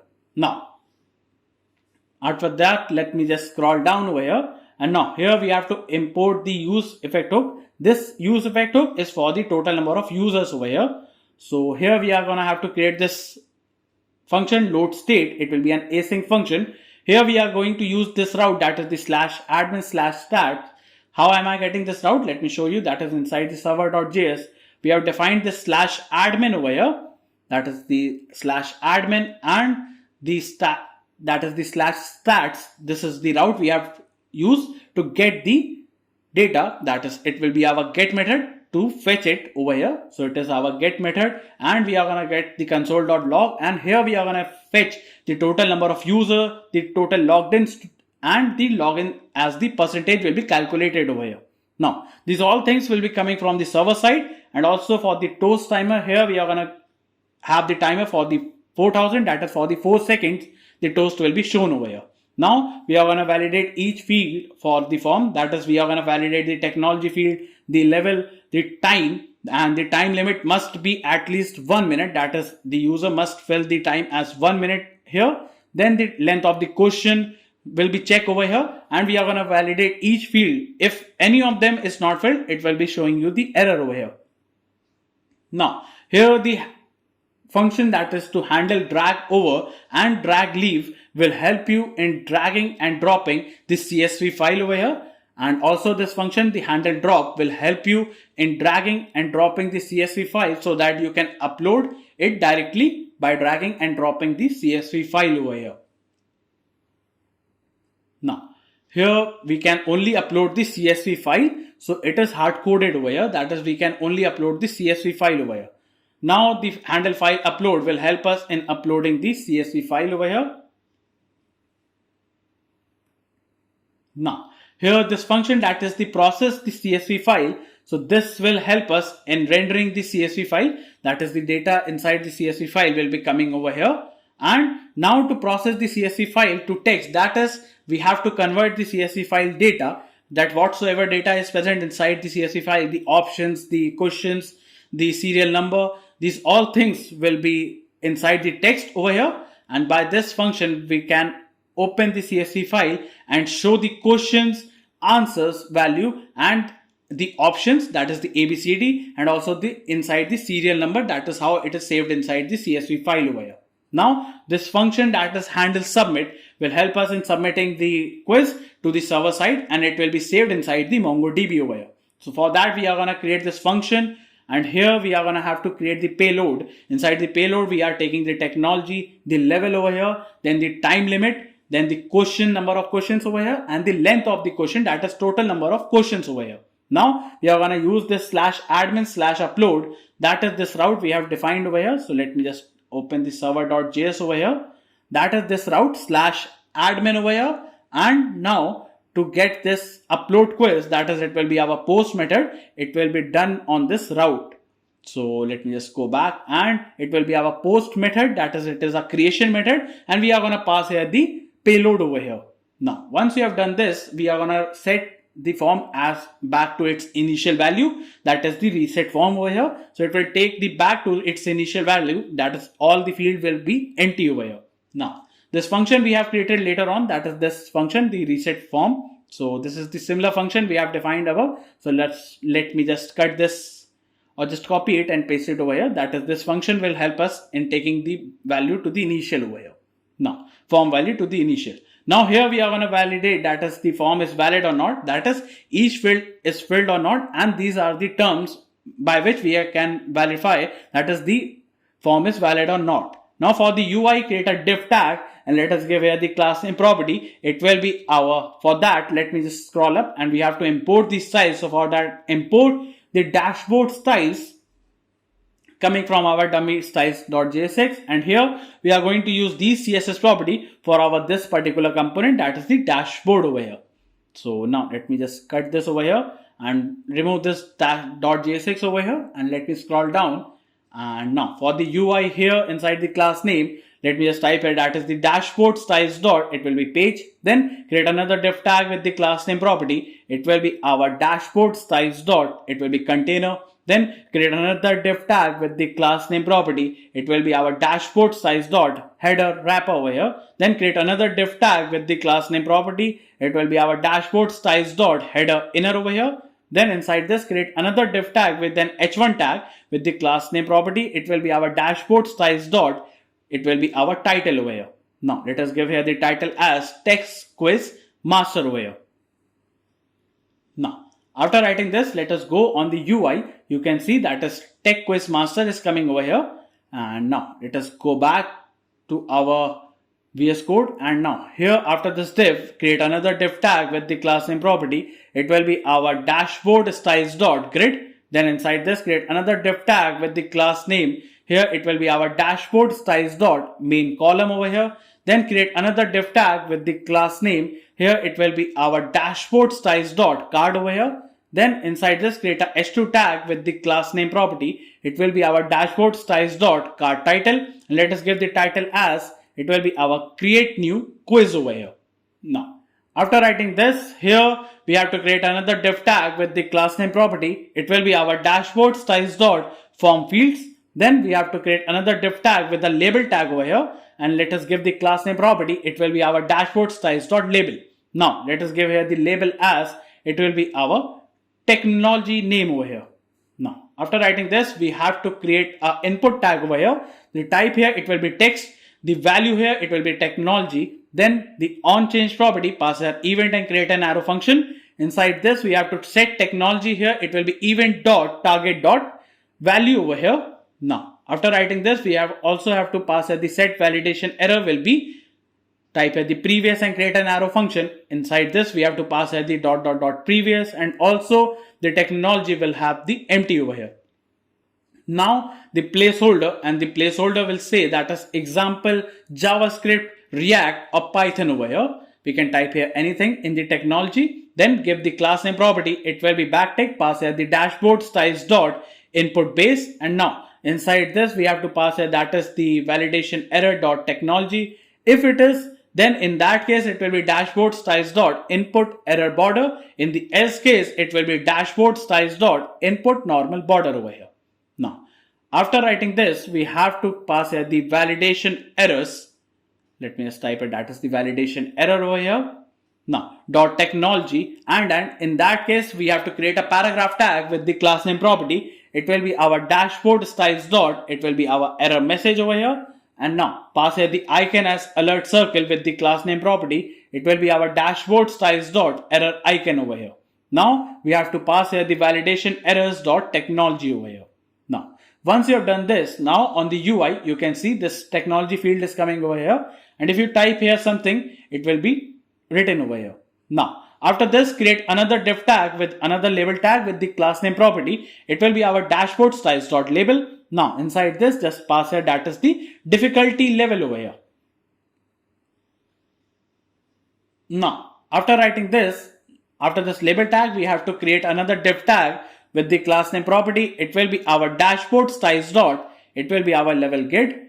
Then we have to pass here that is the levels dot map, and here we are going to map here the level and create an arrow function over here. And now inside this, create a button tag over here, and let us give here the key property. It will be our level dot, it will be value over here, then on click property. And now let us create an arrow function over here. And now inside this we have to pass here that is the set level. It will be our level over here, that is the level dot value. Whatsoever level we have selected will be set over here. Then the set validation error will be previous, and again create an arrow function, pass here the dot dot dot previous with the level as empty over here. Now give the class name property. It will be backtick, pass here the dashboard styles dot, it will be level button base, and also the level is equals to the level dot value. In that case what will happen, that is backtick, pass here the level dot background, and also the border will be 2. And now here we have to pass here that is the level dot, here it will be color over here dot, it will be our replace, and here we have to replace it with the text. Let me just type it, that is the text, and also we are gonna replace the border over here. That is whatsoever level we select, the text and border will be changed over here. In the else case, the border gray will be 200, and on hover the border will be 300. Now the type of it, it will be a button type over here. And now after inside the button tag, here we have to create a span tag with the class name property. It will be our backtick, pass here the dashboard styles dot, it will be our level button text base. Then we are gonna check that is if the level is equals to the level dot value. In that case it will be level dot color. In the else case it will be our text gray 600 over here. Now inside this, pass here the level dot value over here. By writing this, let me just copy the validation error dot technology over here, and let me just paste it after this div. And now this time we are going to have to change it to level over here, and also the validation errors dot level over here. Now once you have done this, create another div tag with the label tag with the class name. Here it will be our dashboard styles dot label, and the label here this time it will be time limit over here, and it will be inside the minutes over here. Now after writing this, create a div tag with the class name property. It will be our dashboard styles dot, it will be time. Let me just type it, that is time container. Then let us create another div tag, and let us give here the class name property. It will be our dashboard styles dot, here it will be our, let me type here, time input wrapper. Then create an input tag. The type here it will be text. Then or just type here, that is the type here it will be text over here. Then the, let me type here, input mode over here, and the input mode here it will be numeric over here. Then the value over here it will be our time limit over here. Then the on change property, again pass here event and create an arrow function. It will be our const value is equals to event dot target dot value over here. Then after this we have to type it, that is if the value is found, that is if the value is found and equals to the, let me type here, empty, or it will be our test, and we are going to pass here the value over here. In that case what will happen, that is we are going to set the time, let me just type it, that is the set time limit will be our value over here, and then we are going to set validation error will be our previous and create an arrow function, and inside this we are going to pass here the previous and also the time limit. Here it will be empty over here. Now after this, pass here the on blur, and now pass a event and create an arrow function. If the event dot target dot value is equals to empty, in that case we are going to just set, let me just type as set time limit over here. It will be our 30, that is it will be 30 by initial over here. Now give the class name property, it will be backtick, pass here the dashboard size dot, it will be our time input base over here, and also we are going to check that is if the validation errors dot time limit, if that happens then the dashboard size dot, it will be our input error border over here, and now in the else case it will be dashboard size dot input normal border over here. Now after writing this, we have to give here the placeholder, and the placeholder will say that is enter time limit over here, that is enter the time in minutes over here. Now after this, create another div tag with the class name property. It will be our dashboard size dot time display, and here we are going to display the time limit in minutes over here, that is min over here.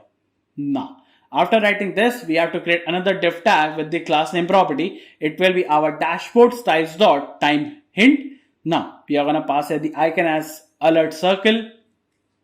Then the class name property, it will be our dashboard size dot time hint icon over here. And let me close this over here. Now after this, a span tag, and let us give here the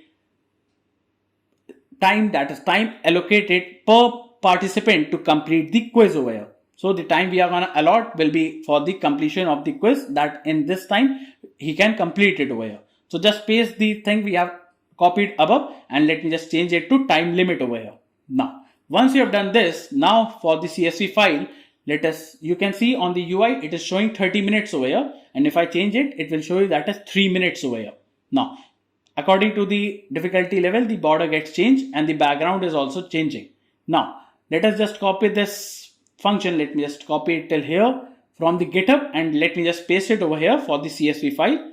And now let me just for the CSV file uploadation, we have done this. So now let me just go and copy the full code. So for the questions.length, we have to copy it, and after this paste it over here. Now once you have pasted it, for the icon eye off, we have to import it, and for the eye also, this icon will be coming from our Lucidity React over here, that is the check circle over here, and also the upload icon over here. Now here we have defined that is we are going to upload the CSV file over here. So now once you have done this, now on the UI you can see the upload is coming over here, and now this data is also given in the description box. A new link is given over there, you can get there from the new link over here.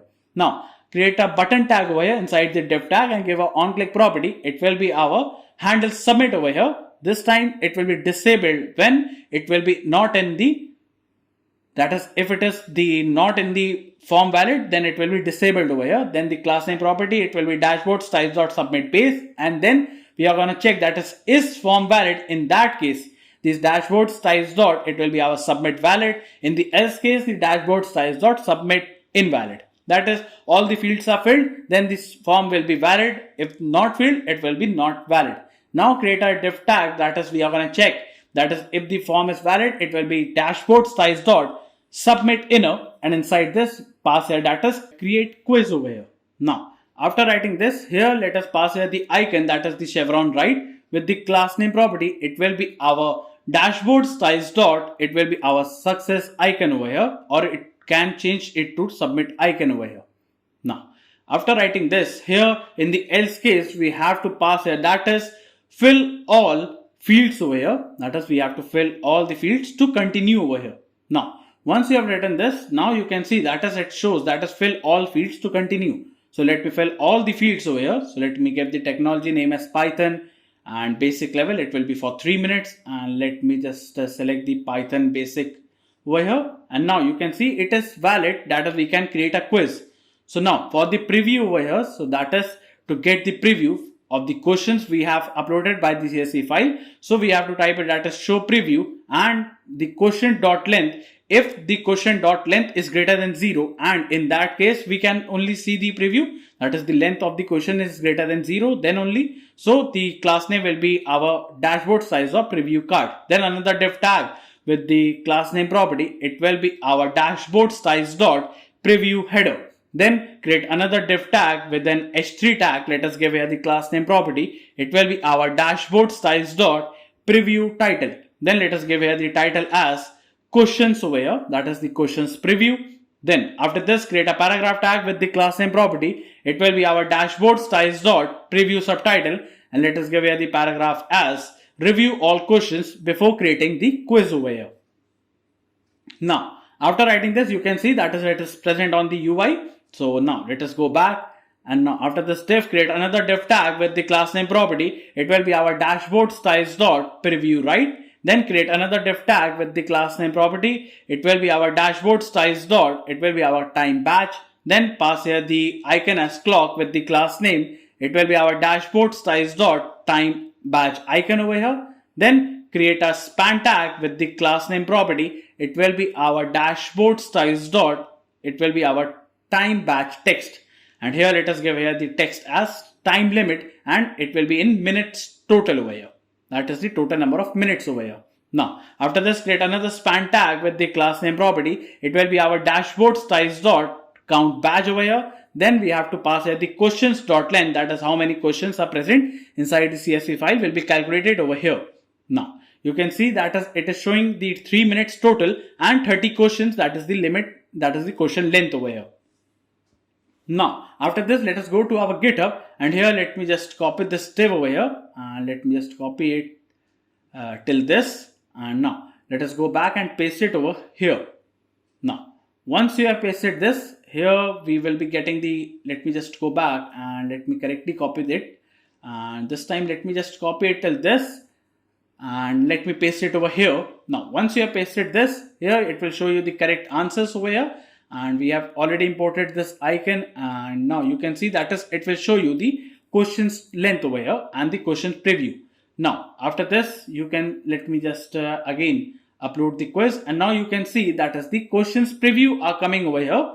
That is the correct answer is also coming over here. That is the which option is correct, and the number of questions is coming over here also with the serial, and the question is coming over here with the correct answer, and all the 4 options are coming over here.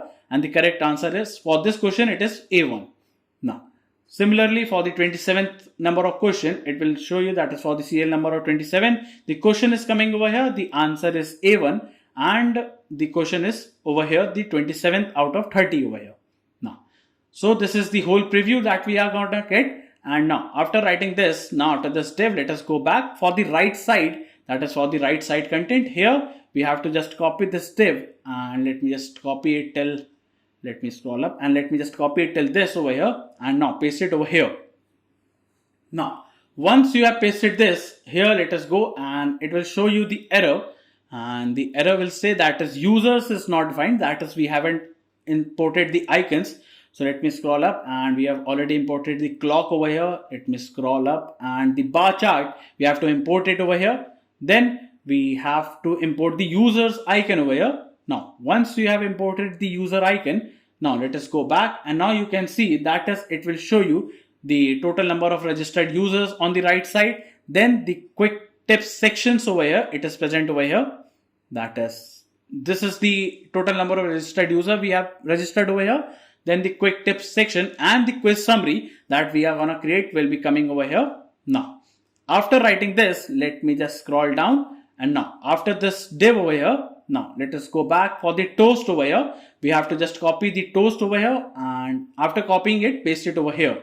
Now, once you have pasted the toast over here, we have to import the alert circle over here, then the X circle icon, and also the check circle we have already imported over here. Now, so by this we have successfully completed our dashboard page over here.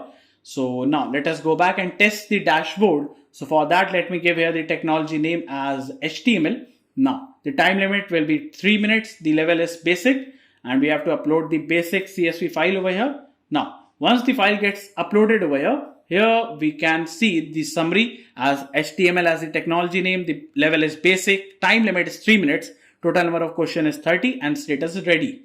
Once you have successfully created your quiz, now on the MongoDB over here, if you click on this browse collections over here, now let it get connected to the cluster over here. So let us wait till then.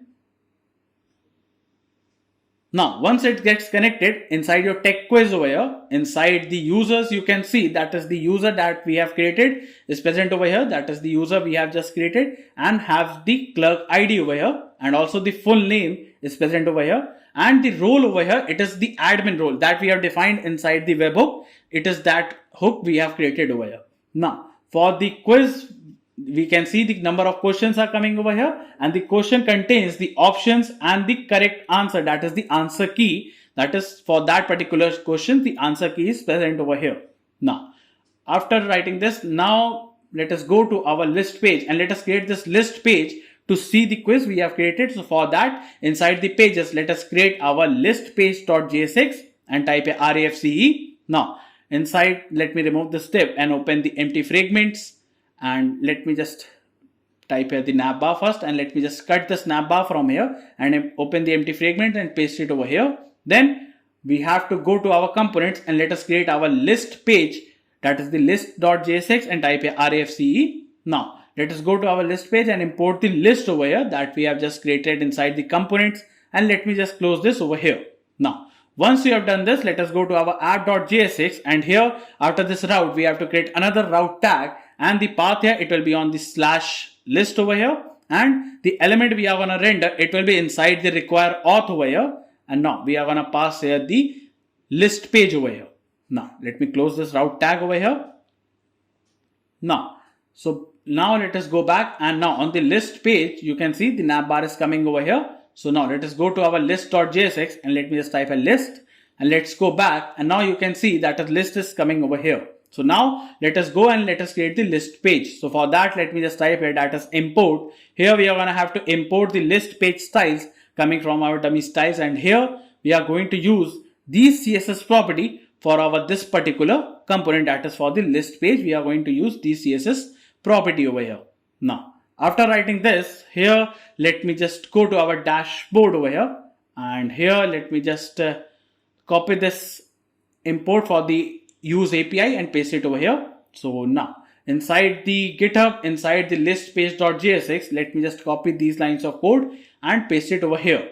Now, once you have pasted this, let us import the use state hook, and here we are gonna get the confirmation delete, that is a model will pop up. Once you want to delete a particular quiz, it will show you over here that as a model over here, as a model pop-up, it will show you over here. Then the technologies will be getting you the technologies that will be coming from the server side, and it will be stored inside the empty array. Then the search term will act as a filter that you can filter by the search term. Then the selected level will also act as a filter, that is you can filter by the selected level. By initial, it will show you all the levels over here. Then the animated border will be shown over here. Then the toast will be shown by this use state hook, and we have to import the use reference hook over here.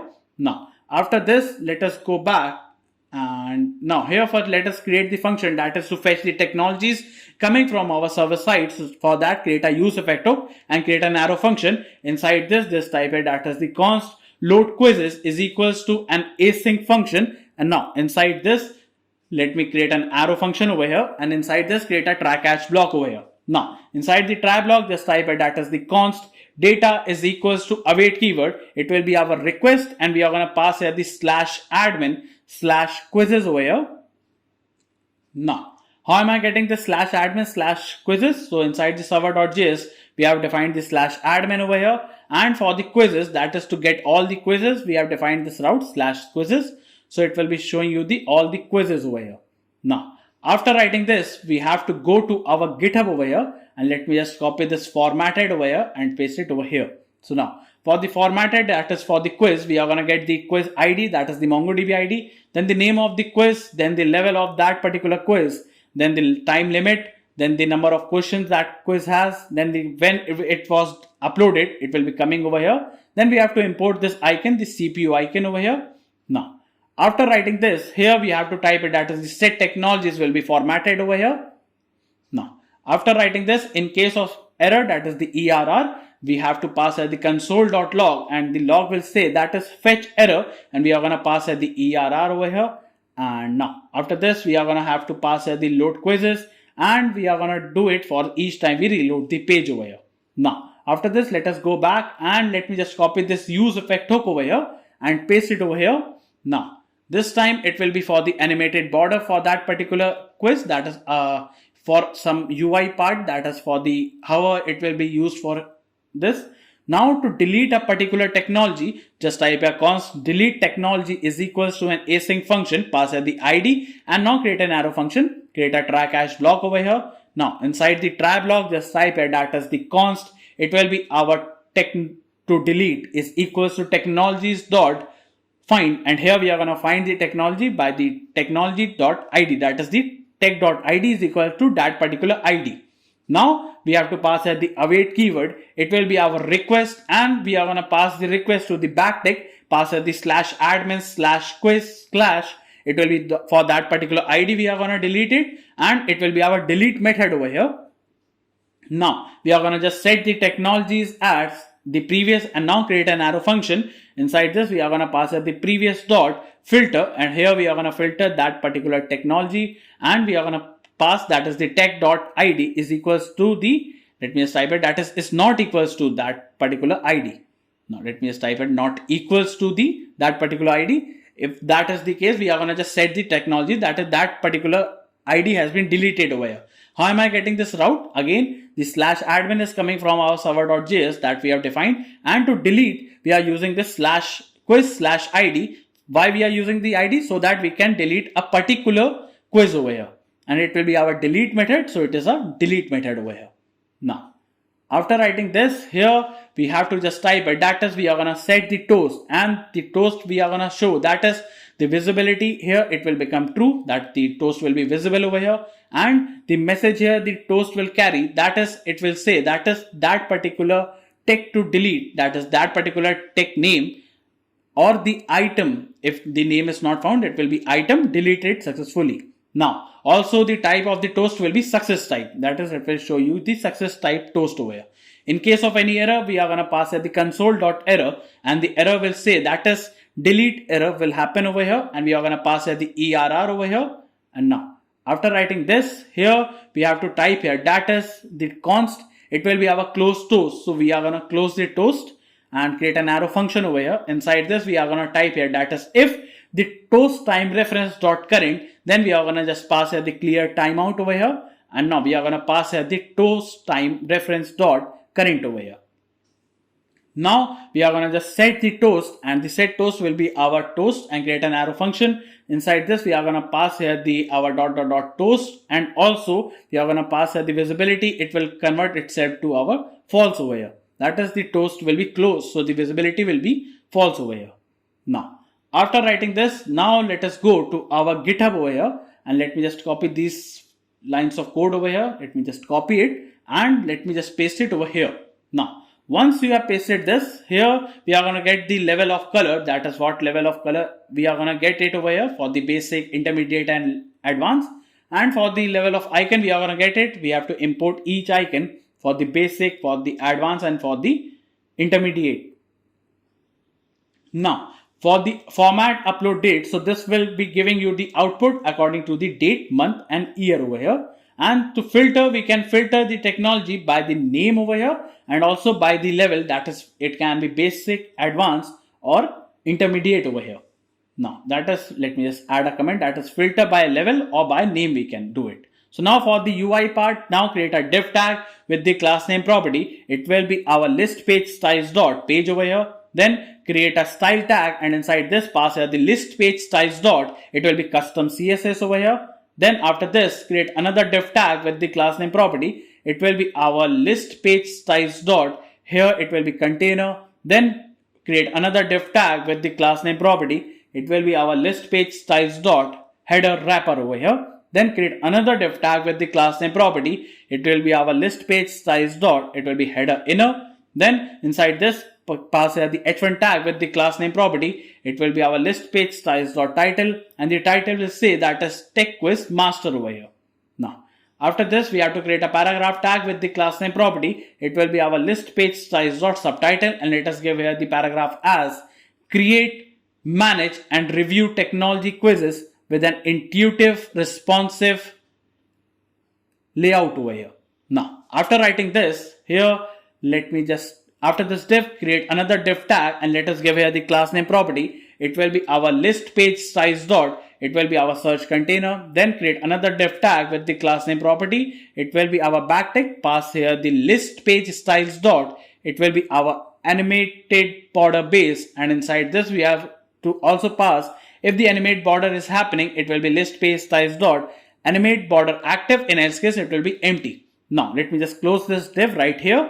Now after this div, we have to create another div tag with the class name. It will be our list page styles dot, here it will be input wrapper. Then create another div tag with the class name property as the position will be relative.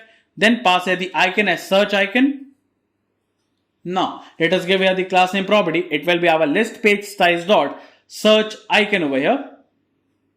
Now let me just close this search icon over here. Now after writing this, here we have to create an input tag. The type here, it will be text type. The placeholder, it will say that is search tech, that is the technologies over here. Then the value here, it will be search term over here. Then the on change property, pass here an event and create an arrow function. It will be our set search term will be event.target.value over here. Now after this, give the class name property. It will be our backtick and pass here the list page styles dot. It will be our input base. And then we have to pass here that is the selected level. We are going to check that is if it is not equals to, that is all. If the selected level is not equals to all, in that case, we are going to show that is the list page styles dot. It will be input border transparent. In else case, it will be list page styles dot input border. That is the border will be present over here. Then create another div tag with the class name property. It will be our list page styles dot. Here it will be our filter wrapper over here. Then create another div tag and let us give here the class name property. It will be our flex. Then the item will be in center and gap of 2. Then pass here the icon as filter with the class name property. It will be our list page size dot filter icon. And now after writing this, we have to create a select tag over here. And now inside the select tag, let us give here the value over here, that is the selected level over here. Then the on change property, pass here event and create an arrow function. Inside this, we are going to pass here the const value, that is the v is equals to event.target.value over here. Now after writing this, we are going to just set the selected level will be our v, and then we are going to pass here the set animate border will be v, that will be equals to all. If it is equals to all, then it will show you the set animated border over here. Then the class name property will be list page styles dot select over here, and the style here, it will be our web kit appearance will be none over here. Then we are going to pass here the moz, that is the moz appearance here, it will be none over here, and then the appearance over here, it will become none over here. So basically this is for the filter over here, that is we can filter by the basic level, intermediate and advanced over here. So the option here, it will show you the first option, that is it will show you all the levels over here. Then the second option will show you the basic over here, that is for the filter. You can select the basic option over here. Similarly, for the third one, we are going to show the intermediate over here. So the option will say the intermediate, and the last, that is the option will be advanced over here, and it will show you the advanced option over here. Now, after this, here, let us go to our GitHub, and here let me just copy this, that is the toast notification, and paste it over here. Now, here we have to import this X icon and also the check circle icon coming from our Lucid React over here. Now, after writing this, let us go back on the UI. You can see the search bar is coming over here, and also you can filter by these filters over here.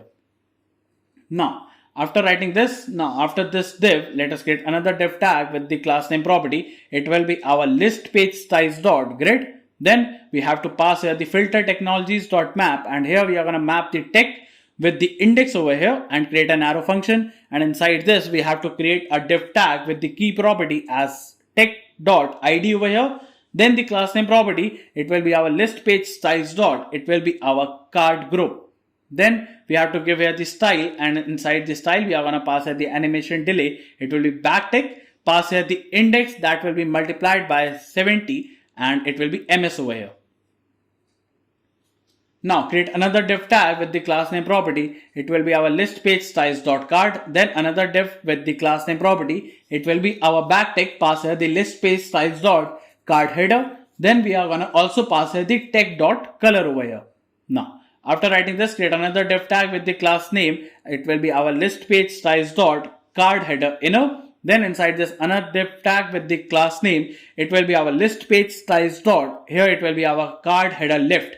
Then we are going to create another div tag with the class name property. It will be our list page size dot icon wrapper. Then we are going to have to pass here, that is the text dot icon over here. Now after this, create another div tag with the class name property. Here the min width will be 0. Then we are going to pass here, that is the h3 tag with the class name property. It will be our list page size dot. It will be tech name, and we are going to pass here the tech dot name over here. Now once you have written this, now let us go back, and now you can see that is tech is coming over the HTML and the icon is coming over here. Now inside the GitHub, let me just scroll up, and now for the card body, let me just copy this card body over here till this. And now once you have copied this, paste it over this. After this, first let us create the div tag and pass here the class name as margin top will be 3, and for smaller screen margin top will be 0. Now another div tag and the class name property, it will be our backtick, pass here the list page size dot. It will be our level batch base, and also we are gonna have to pass here, that is the get level color, and it will be tech dot level over here. Now here we are gonna pass here, that is the get level color, and pass here the tech dot level over here. Now after this, create a span tag with the class name property. Here it will be our font will be bold. Then for larger screen, the margin top will be 1, and for larger screen, text will be in center. Then pass the text dot level over here. Now after passing this, now after this div, we have to paste this over here. Now we have to import this trash to icon. Then we have to import this calendar icon, and then we have to import the file text icon over here. Now also we have imported the clock icon, and now let us go back on the UI. You can see that is these things are coming over here, and it is showing this CSS property over here. So let me just scroll up, and here we have given this wrong, that is the text icon here, that is the get level icon over here. So now it will show you that is the icon is coming over here, and now the card is coming over here, that will be showing you the details over here. Now let me scroll down over here, and now after this, after this div, we have to create the empty state, that is if there is nothing to be found over here, that it will show you that is the filter technologies.length is 0, that is there is no length for the filtered, or there is no technologies found over here, that is no quiz is created. So we are gonna create have to show these things, that is the list page size dot. It will be our empty blur wrapper over here. Now create another div tag, and let us give here the class name property. It will be our list page size dot. It will be our empty blur circle over here. Now create another div tag with the class name property. It will be our list page size dot. It will be our empty container over here, that is the empty content over here. Now after this, create another div tag with the class name property. It will be our list page size dot. It will be our empty icon box over here.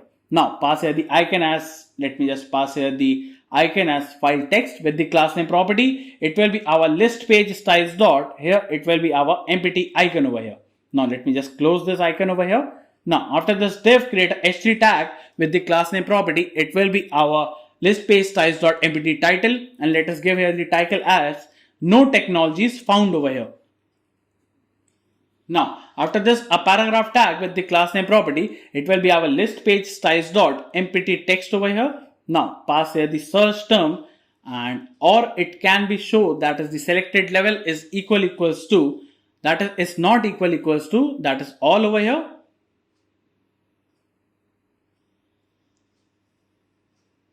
Then in that case, it will show you that is try adjusting your search or filter to find what you are looking for over here. Now after writing this, in the else case, we are going to pass here, that is to get started by creating your first technologies over here. That is the first, you can create a first technology quiz. So you can see it will be showing over here. Then anchor tag, the HRA will be on the slash dashboard with the class name property. It will be our list page size dot empty button over here. Then we are going to have to pass the icon as plus with the class name property, as it will be list page styles dot empty blur button icon. And now let me close this icon over here. Now after this we have to create a span tag, and here let us give here the class name property. It will be our list page styles dot empty button text over here, and let us give here the text as create first quiz over here. Now once you have written this, now let us go back on the UI, and now you can see that it is coming over here. If I click on delete, the delete model doesn't show here. So let us go back and let us create the first for the deletion over here. So now for this, let us go to our GitHub over here, and let me just copy this confirm delete model. Just copy it and paste it over here. Now, once you have pasted this delete model, now let us go back to the UI, and now let us test it. So now it is showing to delete the model over here. That is, do you want to delete this HTML quiz? So if I delete it over here, it will show that as no technology is found over here, and we have to create our first quiz over here, and it will redirect to the dashboard page over here. So now it is all working fine. So here let me again upload this HTML basic again, and now once I have uploaded this basic over here, it is showing over here. And now here you can see the questions are 30, time limit is 3 minutes, and it is uploading on this date over here. Now if I filter this with the advanced over here, it will show that as no technologies is found over here. So now it is all working fine. So now let us go. By this we have successfully created our list page, and by this we have successfully created our admin panel. So now let us go to our front end inside the src, inside the app.js. Now here let us remove this div over here, and let us create the routes tag over here. Now we have to import this route. So just type here import the routes that is coming from our React Router DOM package over here. Now, after writing this, let us go to our src and let us create our components folder over here. Now, inside the src, let us create our pages folder over here. Inside the pages, let us create our first page, that is the home.jsx. Type here RAFCE. Then inside the component, let us create our first component, that is the navbar.jsx. Type here RAFCE. Now, inside this div, let us type here navbar over here. Now, let us go to our home.jsx and let us import the navbar over here. Now, once you have done this, let us go to our app.jsx, and inside this, create a route tag, and the path will be on slash, and the element we are gonna render, it will be our home page, that is. Now, let me close this, and now here, let us open a split terminal over here, and here let me just type it, that is the cd front end over here, and type a npm run dev over here. Now, type here O and enter to open it on the default browser over here. Now, as you can see, that is the navbar is coming over here. So it is working fine. So let's go back and let us create the navbar. So for that, let me remove it. And here we have to type a data import. And here we are going to have to import the background design coming from our /asset/dummy styles over here. And here we are going to use the CSS property for our this particular component over here. Now, after writing this, let me just close this over here. Also, we have to import here, that is the SVG patterns, then the navbar animations, then we have to import the navbar styles over here. And now inside this, we have to break here the logo src over here. And also we have to call here, that is the quiz type will be our default over here. Now, after writing this here, now we have to type it, that is the const navigate is equals to, we are going to use the use navigate hook coming from our React Router DOM over here. Now for the UI, inside the return tag, create a div tag with the class name property. It will be our navbar styles dot, it will be container. Then inside this, create a nav tag. And now for this first, we have to type here, that is the const, it will be our nav reference is equals to a use ref hook over here. Now inside this, the value here, it will be null over here. Then type here const menu button reference is equals to a use ref hook over here, and the value here, it will be null. Then just type here, that is the const menu reference is equals to use ref hook again, and it will be value here, it will be null over here. Now we have to type here, that is the const design is equals to, it will be our background design, and pass here the quiz type, or it can be background design dot default over here. Then type here const pattern is equals to, it will be our SVG patterns, and pass here the design dot pattern over here, or it can be SVG pattern dot, it will be abstract over here. Now, after writing this, we have to also type it, that is const menu open comma set menu open is equals to a use state hook, and the value here it will be false over here. Then type here that is the const is hovering comma set is hovering is equals to a use state hook, and the value here it will be false over here.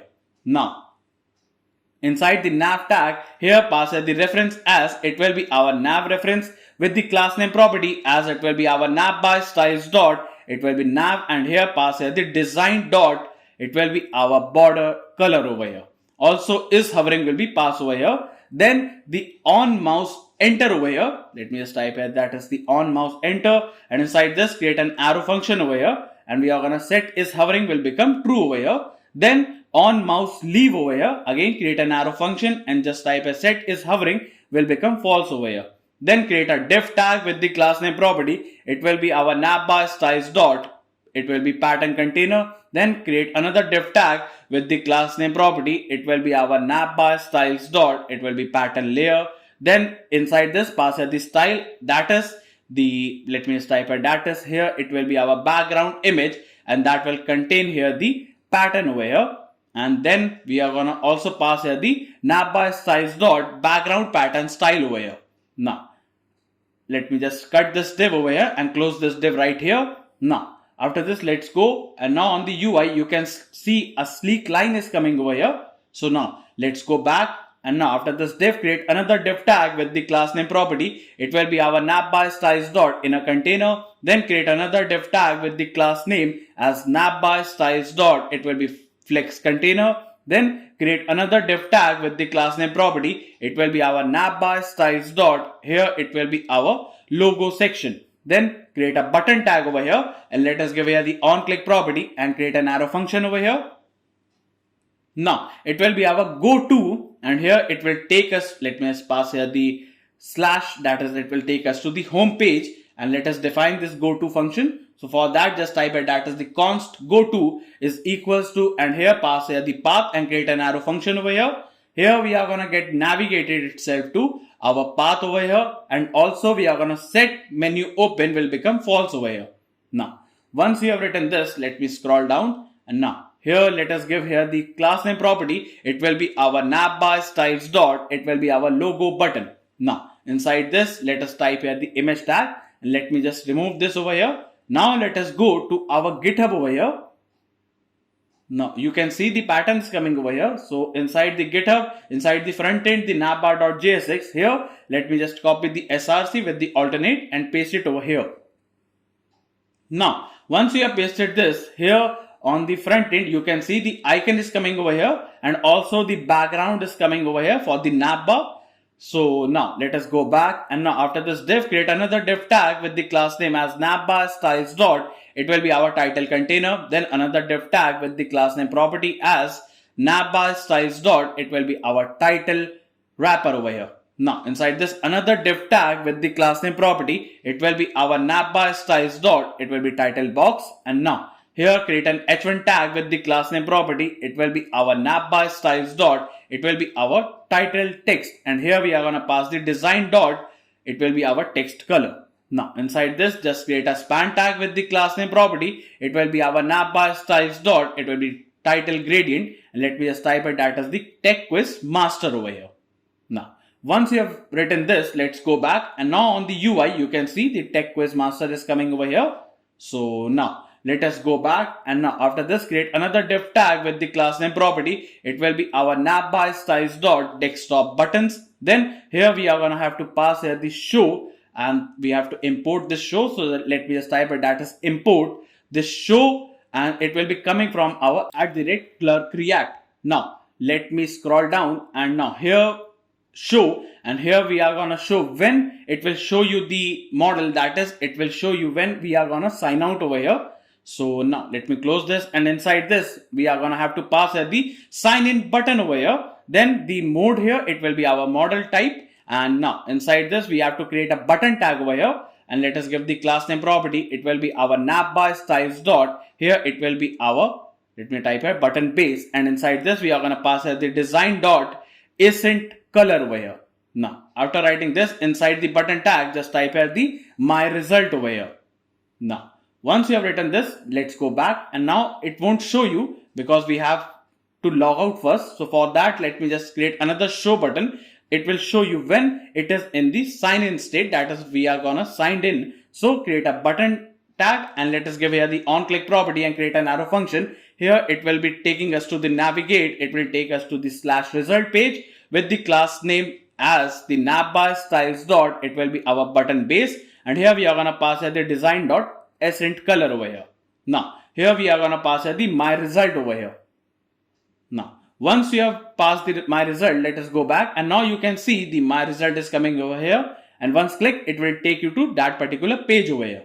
Now, after writing this, here we are gonna again pass here the show, and this time it will show you when it is in the sign out again, and we are gonna pass here the sign in button over here, and we are gonna pass here the mode as model over here. And now inside this, we are gonna create a button tag with the class name property. It will be our nav by styles dot. It will be our, let me type here the button base, and inside this pass here the design dot ascent color over here. Now inside this pass here the login over here. Now after this show, we have to pass here again show, and this time it will show you when we are gonna pass here the sign in over here. Then inside this, we are gonna pass here a div tag with the class name property. It will be flex item center, then the justify center, then the margin from left will be 3. Now pass here the user button over here, and now the appearance here. Inside the appearance, we are gonna pass here the elements, and the element will contain the avatar, that is the avatar box, and here the box will have the width as 9 and height as 9 over here. So now let me just close this over here. Now once you have done this, let's go back, and now you can see the avatar is coming over here. Now once I get log out over here, it will show you the login button with the my result over here. So now it is working fine. Now let us go back, and now after this div, we have to create this for the mobile, that is the mobile toggle over here. So for that, create a button tag over here. The reference here, it will be our mobile button reference over here with the, let me type here the class name property over here. So the class name here, it will be our backtick. Pass here, that is for the larger screen, it will be hidden over here. Then let me just type it, that is the nav by styles dot. It will be our mobile menu button, and pass here the design dot ascent color over here. Now after this, pass here the on click property and create an arrow function. It will be our set menu, and we are gonna set the S and create an arrow function. It will be not S over here. Now after this, we are gonna pass here, that is if the menu is open. In that case, we are gonna show the X icon. So for the icon again, let us go to our Chrome and let us search here for the Lucidity React over here. Click on this first link. Now for the npm, we have to install it. So just copy the command, and now inside your terminal, just paste it over here. Now let us go back, and let me just close this over here. And now let me just go back, and it is installing. So now just type a npm run dev again, and now let us go back and refresh the page over here. So now here, let me just import the X icon. So for that, type a import the X icon that will be coming from our Lucidity React over here. Now after writing this, here we have to pass the X icon, and in the else case, it will show you the menu icon over here. Now once you have written this, now let us create the menu open. That is when the menu is open for the smaller screen. Create a div tag, and the reference here, it will be our menu reference with the class name property. It will be our nav by styles dot. It will be our mobile menu wrapper. Then inside this, we are gonna pass the show, and it will show you when, let me just type it, that is, it will show you when it is in the sign out over here. Now inside this sign out, let me just pass here, that is the sign in button over here, and the mode over here, it will be our model over here. And now inside this, create a button tag over here, and let us give here the class name property. It will be our nav by styles dot. It will be our button base, and inside this, pass here the design dot ascent color. Then inside this, type a my result over here. Now once you have written this, let us go back, and for the smaller screen, you can see this toggle button is coming over here, and also the my result is coming over here. Now let us go back, and now after this show, create another show, and it will show you when it is in the sign in state. Now create a button tag over here, and the pass here the on click property over here. And now inside this, create an arrow function over here, and inside this, we are gonna pass here, that is the navigate, and it will navigate us to the slash result page over here. and also the set menu open will become false over here. Now let us give here the class name property. It will be our navbar styles dot, it will be button base, and pass here the design dot ascent color. Now inside this just type here that is the my result over here. Now here we have to increase this S over here for each of the result, that is my results over here, not my result over here. So let me just increase the S for the this one and also for the this one over here. Now after this we have to pass the show again, and again it will show you when it will be, let me just type it, that is when it will be our, let me just type it, that is sign out over here, and inside this pass the sign in button with the mode as it will be our model over here. And now inside this create a button tag, and let us give here the class name property. It will be our navbar styles dot, it will be our button base, and pass here the design dot ascent color, then pass here the login over here. Now once you have passed the login, you can see the login button is coming over here. And now let us go back. So now after this we are going to pass here the show again, and this time the show will, that is it will show you when it will be inside the sign in state. Then we are going to pass here the user button over here. Now let me just close this, and now so by this inside this we have to also give the style, and the style will have the navbar animations over here. So by this we have successfully completed the navbar.jsx, and here you can see the navbar is looking like something like this. And if I log in over here using the clerk over here, now once we get logged in, that is, and you can see the my result and the user icon is coming over here. Now here let us go to our GitHub and just copy the use effect hook over here. And now here let us go back and let me just paste it, the use effect hook over here. And now here let me just add a comment, that is it will close the menu when we click outside the box. That is once we click outside the box, it will just collapse the menu over here. Now we have to import the use effect hook over here. So now once we have done this, now we have successfully completed our navbar.jsx.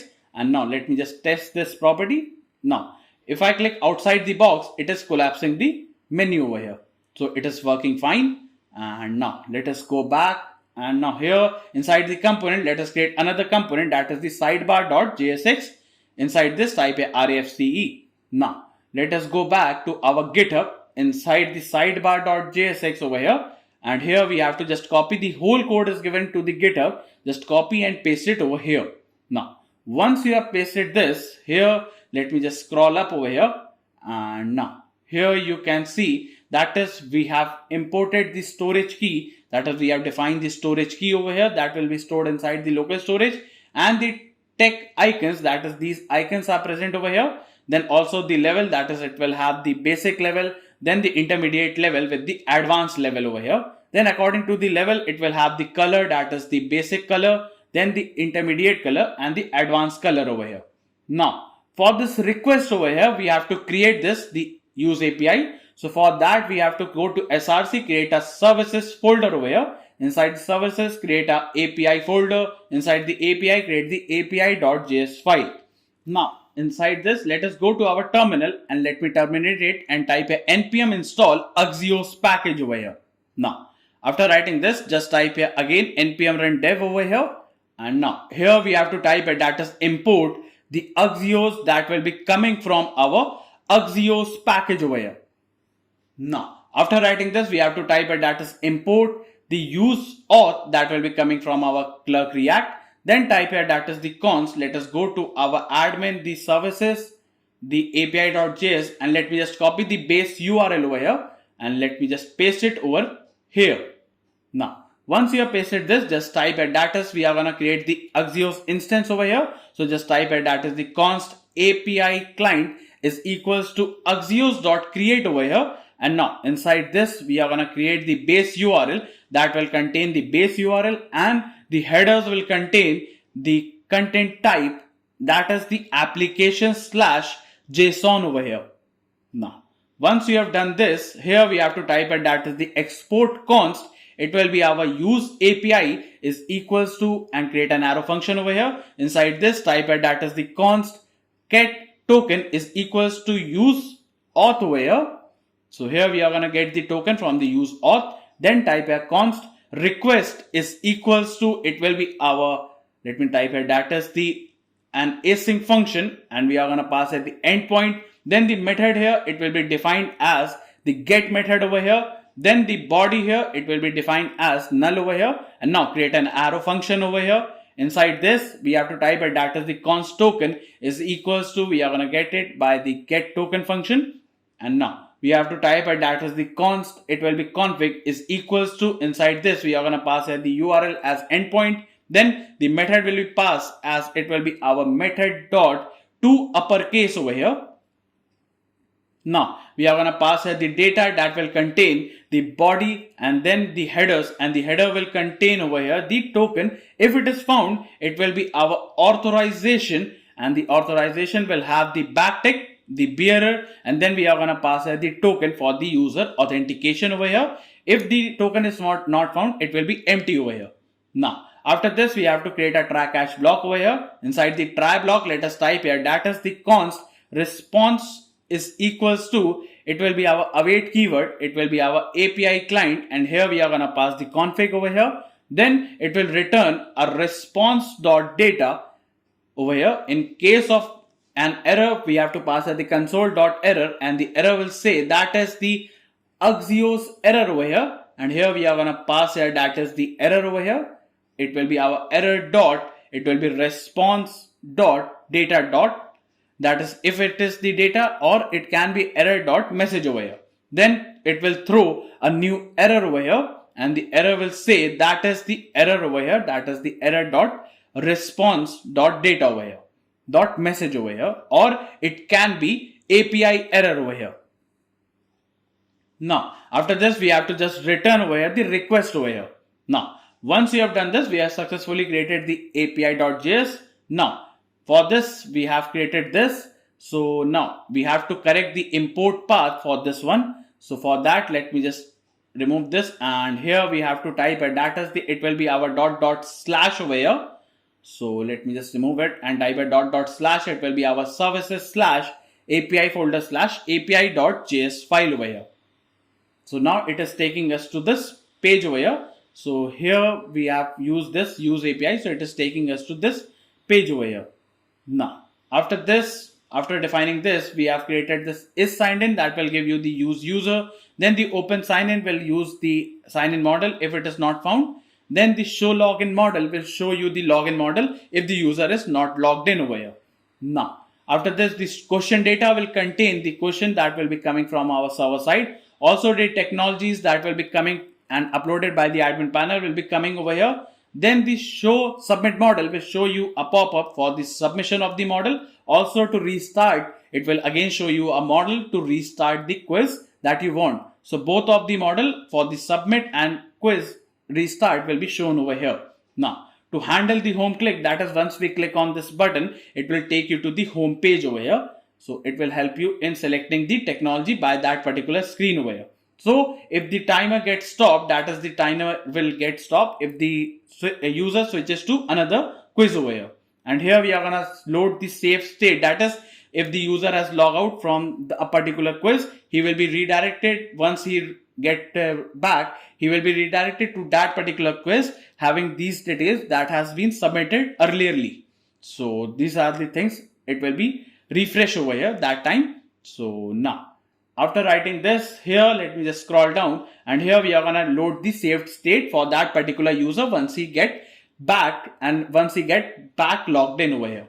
Now it will be for the UI, that is for the overview, that is the overflow will be hidden over here for that, and the selected tech will allow you to select the tech, the quiz will allow you to select the quiz, and the level will allow you to select the level.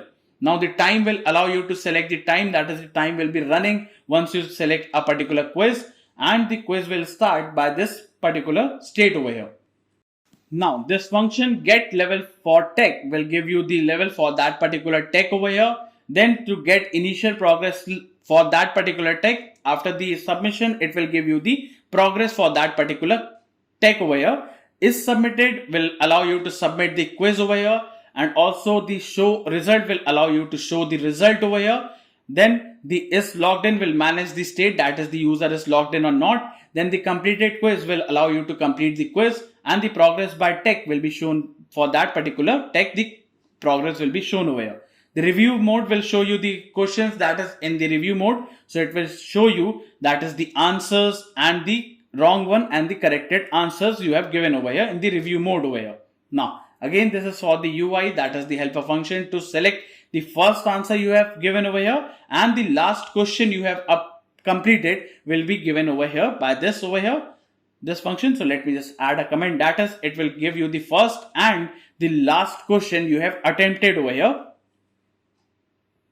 Now, after this, we are going to get the time limit. That is the time limit will be given over here. That is whatsoever time is uploaded by the admin panel will be coming over here, and it will format the time over here. Now, how much time the user has taken to complete the quiz will be calculated by this function. That is the format eclipse time over here. So this function will give you, that is the first, it will be giving you the hours, then it will give you the minutes, and then it will be giving you the seconds over here. Then it will calculate the eclipse time, that is the time taken by the user to complete the quiz will be given over here. Now, here we are going to persist the progress level, that is we are going to save the progress inside the local storage over here. Once the progress is done, it will be saved inside the local storage over here. And the local storage will contain the current tech, the current level over here, the progress by tech, and the timestamp over here. Now, here we are going to save the timer state, that is once the user left a particular quiz, the timer will get started. Once the user come back, it will be start from that particular position over here. The start timer and stop timer will work for that particular thing, and also the reset timer will reset the time. If the user again reset the quiz, the time will be resetted again over here. Now, the handle timer will help us, that is if the user is not able to complete the quiz in the particular time, then it will be auto submitted to the server and it will be uploaded inside the my result page over here, and it will show you the result output over here. Now, after this, here we are gonna use this use effect hook for the timer over here. Now, to show the real data that is coming from our database, we are using this /admin/quizzes. So how am I getting this route? Let me show you inside the backend folder, inside the server.js. This is the /admin we are going to get. And for the /quizzes, we are using this route, that is to get all the quizzes over here. Now, here we are going to get all the quizzes over here. That is, it will be our get method. So we are going to fetch it over here.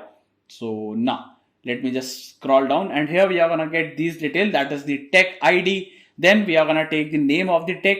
Then the color will be passed over here with the icon inside the icon component over here. Now, after this, again, we are going to just persist the local storage whenever we are going to change the state over here. For each of these things, that is the fields over here. So let me just add a comment, that is when we change the tech, it will be updated inside the local storage. Now, after this, here we are going to just save the progress of that particular tech inside the local storage over here. Now, let me scroll down, and here let me just add a comment, that is it will halt the timer and start the timer for another quiz if we change the quiz to another quiz over here. So now, also it will clear the timer for the unmounted quiz over here. That is, it will save the timer for the user when he has left over here, and also it will save the timer state when the user is component loses the focus over here. So it will just save the time for that particular quiz inside itself, and once the user return, it will show you that is the user has left there. So it will, the timer will start from there only. Now, if we click outside the box, it will just collapse the sidebar over here. So this function, this use effect hook will use in these things. Also, it is for the UI part over here. Now, the user must be the handle logout and handle login will help us. That is, the user must be logged in so that he can be giving you the quizzes. The answer will be saved for that particular user, and it will load the previous state of that particular user once the user get logged in over here. Now, the questions will be coming over here, and to get the progress level for that particular tech, we are gonna use this function to get the progress level, that is the progress done by that particular user in that particular tech over here. Now we are gonna take, that is the selected tech level will be done over here. That is, that particular tech level is completed or not will be handled by this. And now here, let me just, here we are going to just reset the form. That is, we are going to set the text selected level to the null. Here we are going to set each of the fields to its initial position once the form is submitted, or we are going to just refresh the page. That is, we are going to not submit the data, so it will just handle the text over here. Now, once you have done this, let me just scroll down over here. And here we are going to handle the answer. That is, the answer will be coming over here. And here we are going to handle the question navigation. That is, we can jump to some questions, or we can just go to previous or to the next question by the button we have created. That is the next or the previous questions button. We can use them, and we can directly go to the another question. That is, if we want to select another question, that is, for example, if we are given on one question, we want to go to our 13 number of question, we can go from this function, that is handle direct question click. We are gonna also, we can calculate this total score. So we are gonna get it by the correct, incorrect and unattempted ones, and by this we are gonna get the total number of score over here, and according to that we are gonna get the percentage over here, and we are gonna pass these details. That is the correct answer, the incorrect ones, the unattempted one, the total number of questions with the percentage will be calculated over here. Now, once this function will handle, that is, it will submit the data to the database. That is, it will just upload the data to the database, and this function, this confirm submit, will ask you a pop-up that once you click on this, it will just take you data to the database over here. Now, that is, it will ask you the confirm, and once you hit the submit button, it will just upload the data to the server side. Now, the handle review will show you the review over here. That is the correct and the incorrect answers over here, and also the unattempted one. The reset quiz will take the quiz back to its initial positions over here. Now, after this, here, this function, that is to confirm the restart. That is, once we hit on this, it will just restart the quiz again, and we are gonna clear all the progress over here. That is, all the progress will be cleared. Each of the fields will be empty over here again. Now, here we are gonna get the performance score over here, and here we are gonna get the question status. That is, which question we have attempted, which are incorrect and which are correct by the color. Now, after writing this, here we are going to get the answer feedback. That is, whatsoever answer is correct or not. And now here, these things are all for the UI part. That is, for the UI we have created this. So here, let me just add a comment that the rest part is for the UI part over here. And then do go through the comments and understand the code. Basically, here you can select a tag, the selected tag level, then start giving your answers. Once the quiz is done, you can submit. If the time gets passed, then it will be auto submitted over here. You can see your progress at the end of the quiz, and then you can restart or go to my result page to see your own result. Once you start giving the quiz, the timer will start and it will auto calculate the time a user takes to complete the quiz. Also, if the user switches to another quiz, the timer for the previous one will get stopped over here. That is, the timer will get stopped over here. And let me just add a comment, that is, and now the user can give new quiz and go back to the previous, and the timer that was stopped, that is, the timer was stopped, will start from the time that timer was stopped over here. Now, after writing this, also go through this code once. And now, after creating this, let us go to our pages and let us import the sidebar over here. Now, once you have imported the sidebar, let us go to our UI over here. And now, here, let me just refresh it over here. So it is showing the import path for this is incorrect. So let us go to our sidebar, and here we have to fix this import path over here. Now, let us go back, and now it shows that is we have used this clerk React over here. So now it is working fine over here. Now, here we can see that is the HTML quiz we have created using the add-on panel is coming over here. If I select the HTML quiz, it is showing that is select a difficulty level to begin your challenge over here. So here, let me select the basic over here. It shows that is ready to start. and it shows that is it has 3 minutes time limit with the 30 questions over here. It is a basic level quiz for the HTML, and these are these instructions given over here. Now, if I click over here to start the quiz, or we can change the level and it will take us back to the selecting the level over here. If I start the quiz, it will start the timer over here, and the number of question is 1 out of the 30. If I answer these questions, so let me just answer these multiple questions over here. Now let me just select these answers over here. As you can see, the selected answer that we are going to select, the box over here is changing its color to blue over here. That is, the question we haven't attempted is gray in color, and the questions we have attempted turns itself to the blue in color over here. That is, you can see these colors are getting changed over here. Also, we can jump to this question directly. That is, by clicking on any question, we can just jump directly to that particular questions over here, and we can just attempt that particular questions. Once I click on submit button, and once I click submit, it will just submit the quiz to the server side, and it will show you the time taken. The correct answers are 7, the incorrect answers are 7, and 16 questions are unattempted. Our overall score is 23 over here. And now if I review the questions, you can see it shows that is the green box shows that is the green icon shows that is it is correct over here. We have given the correct answer, and the red shows that is we have given the incorrect answers over here.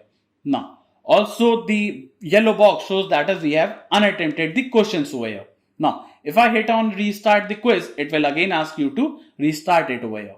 Now on my result page, so for this let us go back, and now we have to create this page over here. So for that, let us go back, and here inside the components, let us create our another component, that is our myresult.jsx, and type here RFCE. Now inside the pages, let us create another page, that is myresultpage.jsx over here. Type here RFCE. Now inside this step, we have to import here the navbar over here.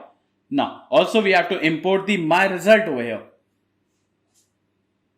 Now, after importing this, let us go to our app.jsx, and now after this, here we have to also type it that as const is loaded is equals to, it will be coming from our use auth over here.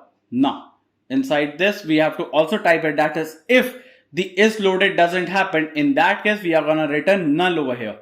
Now, after writing this, here we have to create another route tag with the path as /result, and the element we are going to render here, it will be inside the empty fragments. And now inside this we have to type it that is the show, and here it will show you, let me just type it that is it will show you, and inside this we have to pass it the when value. It will show you when it is in signed in state. Then we have to pass it that is the my result page over here. Now once you have done this, here we have to also pass it the show, and it will again show you that is it will show you when it will be inside the, let me just type it that is the sign out state over here. And now inside this we have to pass here the, let me just type it that is it will navigate us to the, let me just type it the navigate, that will be coming from our React router DOM package. It will navigate us to the slash, that is the home page. Now open the empty fragments over here, and now let me just close this route tag over here. And now once you have done this, now let us go back, and now on the my result page you can access this. You can see that is you have the navbar access over here. And also you can sign out. Once you get signed on, you cannot access the my result page. You have to log in it over here again. So let me log in here again. And now once I get logged in, we can access the list, that is the result page over here. Now let us go back to our my result, and let us create this page. So for that, let us type here that is import, and here we are going to import the result page styles coming from our dummy styles, and here we are going to use the CSS property for our this particular component over here.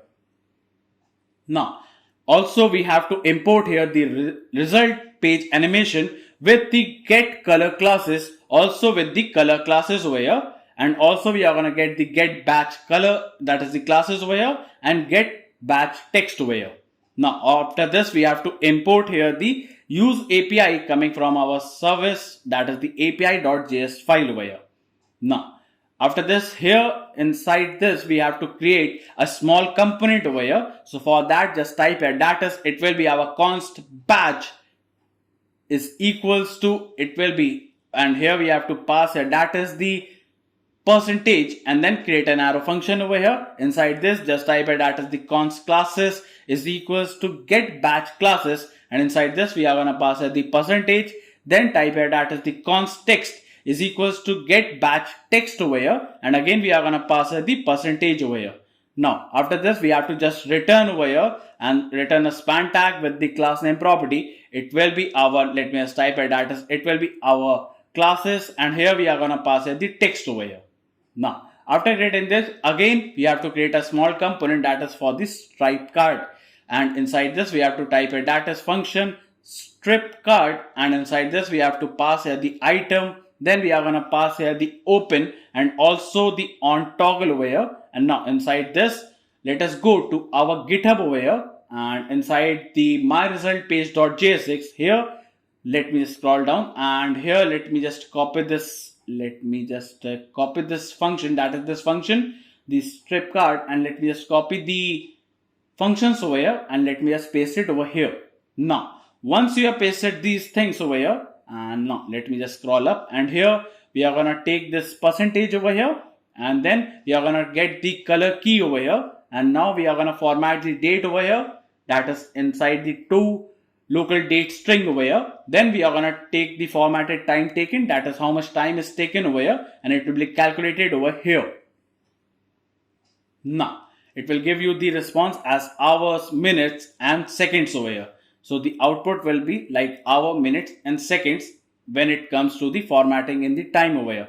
Then we are going to return over here a article tag over here, and let us give here the on click property, and inside this it will be on toggle. Then give the class name property, it will be our result page styles dot, it will be our strip card, and inside this pass here the colors over here. Then create a div tag with the class name property, it will be our result page styles dot, it will be strip card ascent over here, and we are going to pass here the colors over here.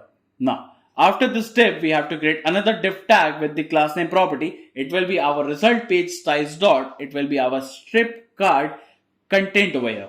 Then create another div tag with the class name property, it will be our, let me type a result page styles dot, it will be our strip card top row. Then create another div tag with the class name property, as it will be flex item center, then the gap of 3, and the min width will be 0.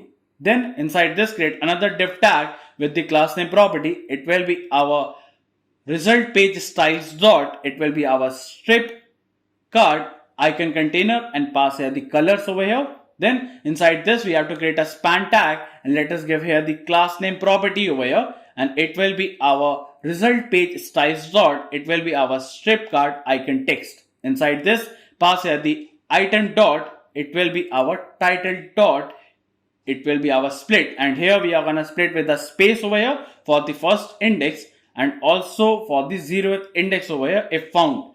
In the else case, that is OR case, it will be our item dot title for the 0th index. Create a div tag with the class name property, it will be our result page styles dot, it will be our strip card title container. Inside this pass here the h3 tag with the class name, it will be our result page styles dot, it will be our strip card title. Then pass here the item dot title over here.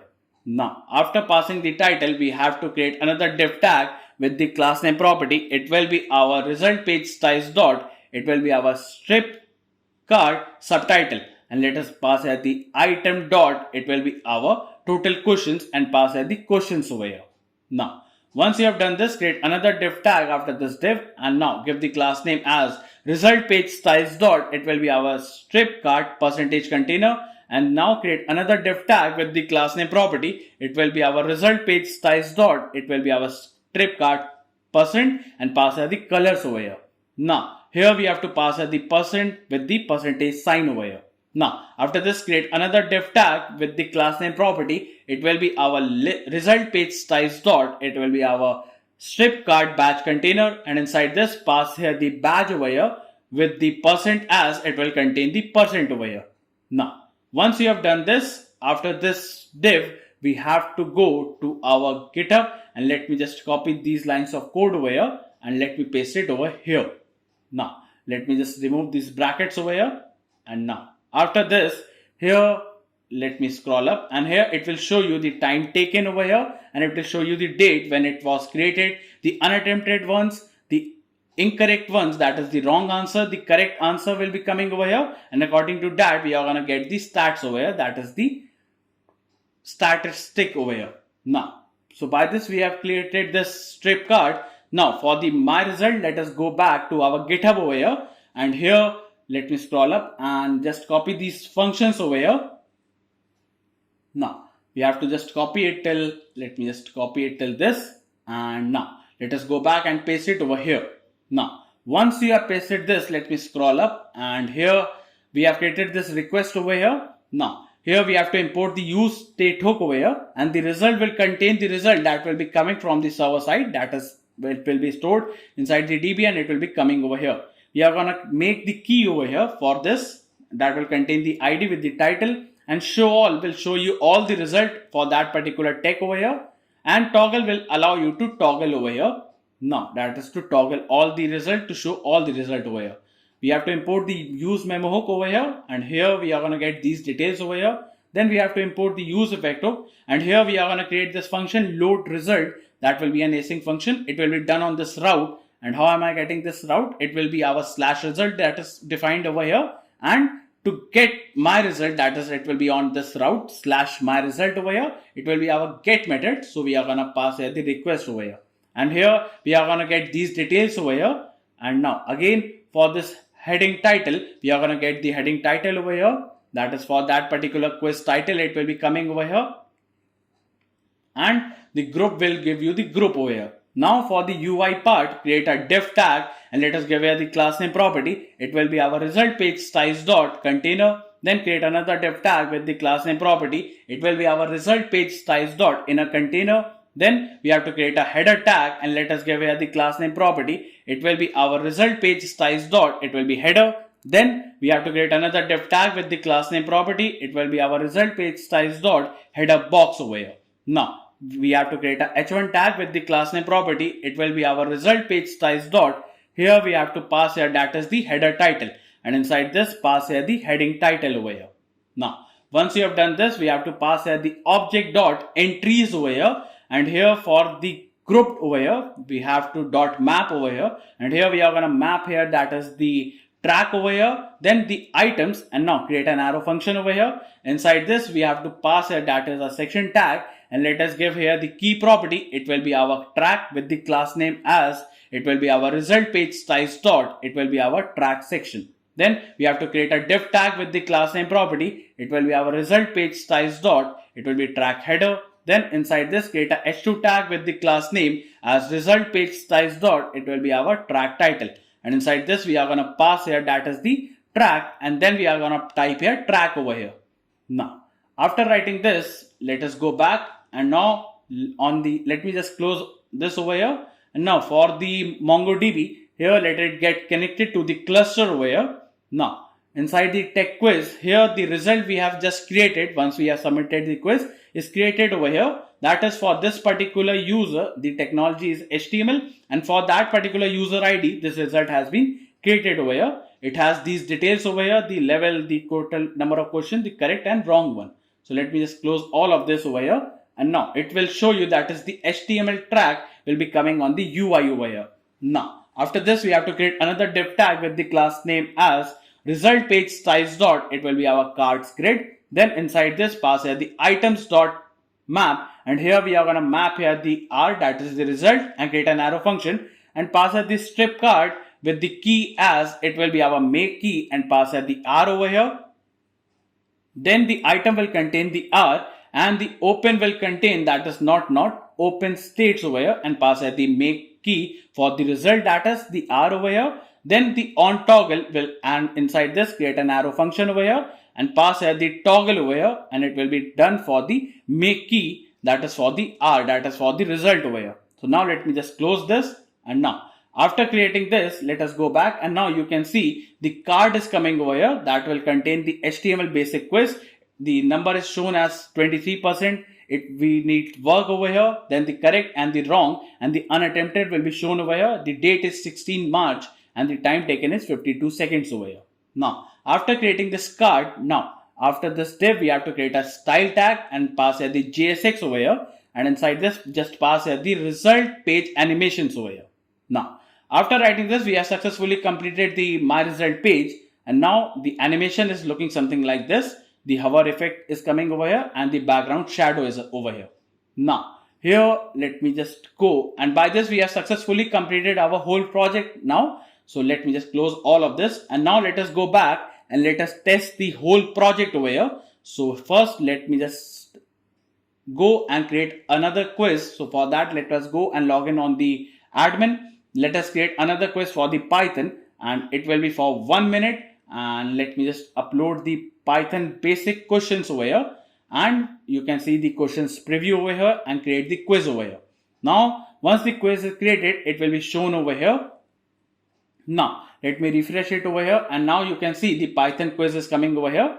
Once I click on start, it will show you that as the quiz is start and less than 1 minute is remaining. So let the time get collapsed, or we can start another quiz and it will show that as the timer starts over here.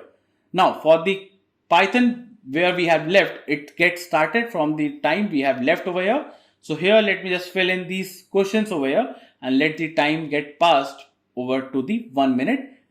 To check, that is, it will just auto submit the details. That is, it will just auto submit the quiz and the data will be saved inside the MongoDB. And also my result will contain the result that will be created over here. Now, here let us wait and it shows that 4 seconds are left. And now, as you can see, the quiz gets auto submitted and it shows the result as these things. And you can also see the preview over here. The correct and the unattempted ones are shown with the correct answers over here. Now, back to result and we can restart the quiz over here. Now, here, if I give here the HTML quiz again, the timer gets start from the time we have left over here.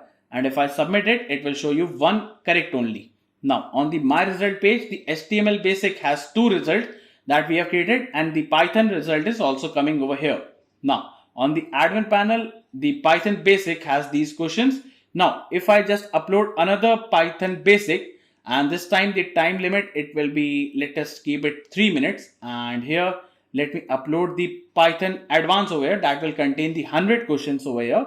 It will contain the 100 questions and create the quiz. Now it will get updated. That is, it will show you the 100 questions over here.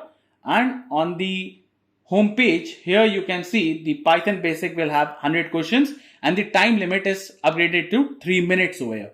Now it is all working fine. So now this site is fully responsive for any devices. That is, it can be laptop view, it can be for the tablet, or it can for the mobile view over here. Now all the pages, that is the both of the pages are responsive. And if I just select the submit button, this page is also responsive over here. My result page is responsive for any devices. And also let me just close this and here. Now on another Chrome, if I log in over here using the different ID over here. Now if I go to my result over here, that is, so it will show that this ID doesn't contain any result as he had given no result over here. So this functionality is also working fine. So this is all. Stay tuned for more and thanks for watching.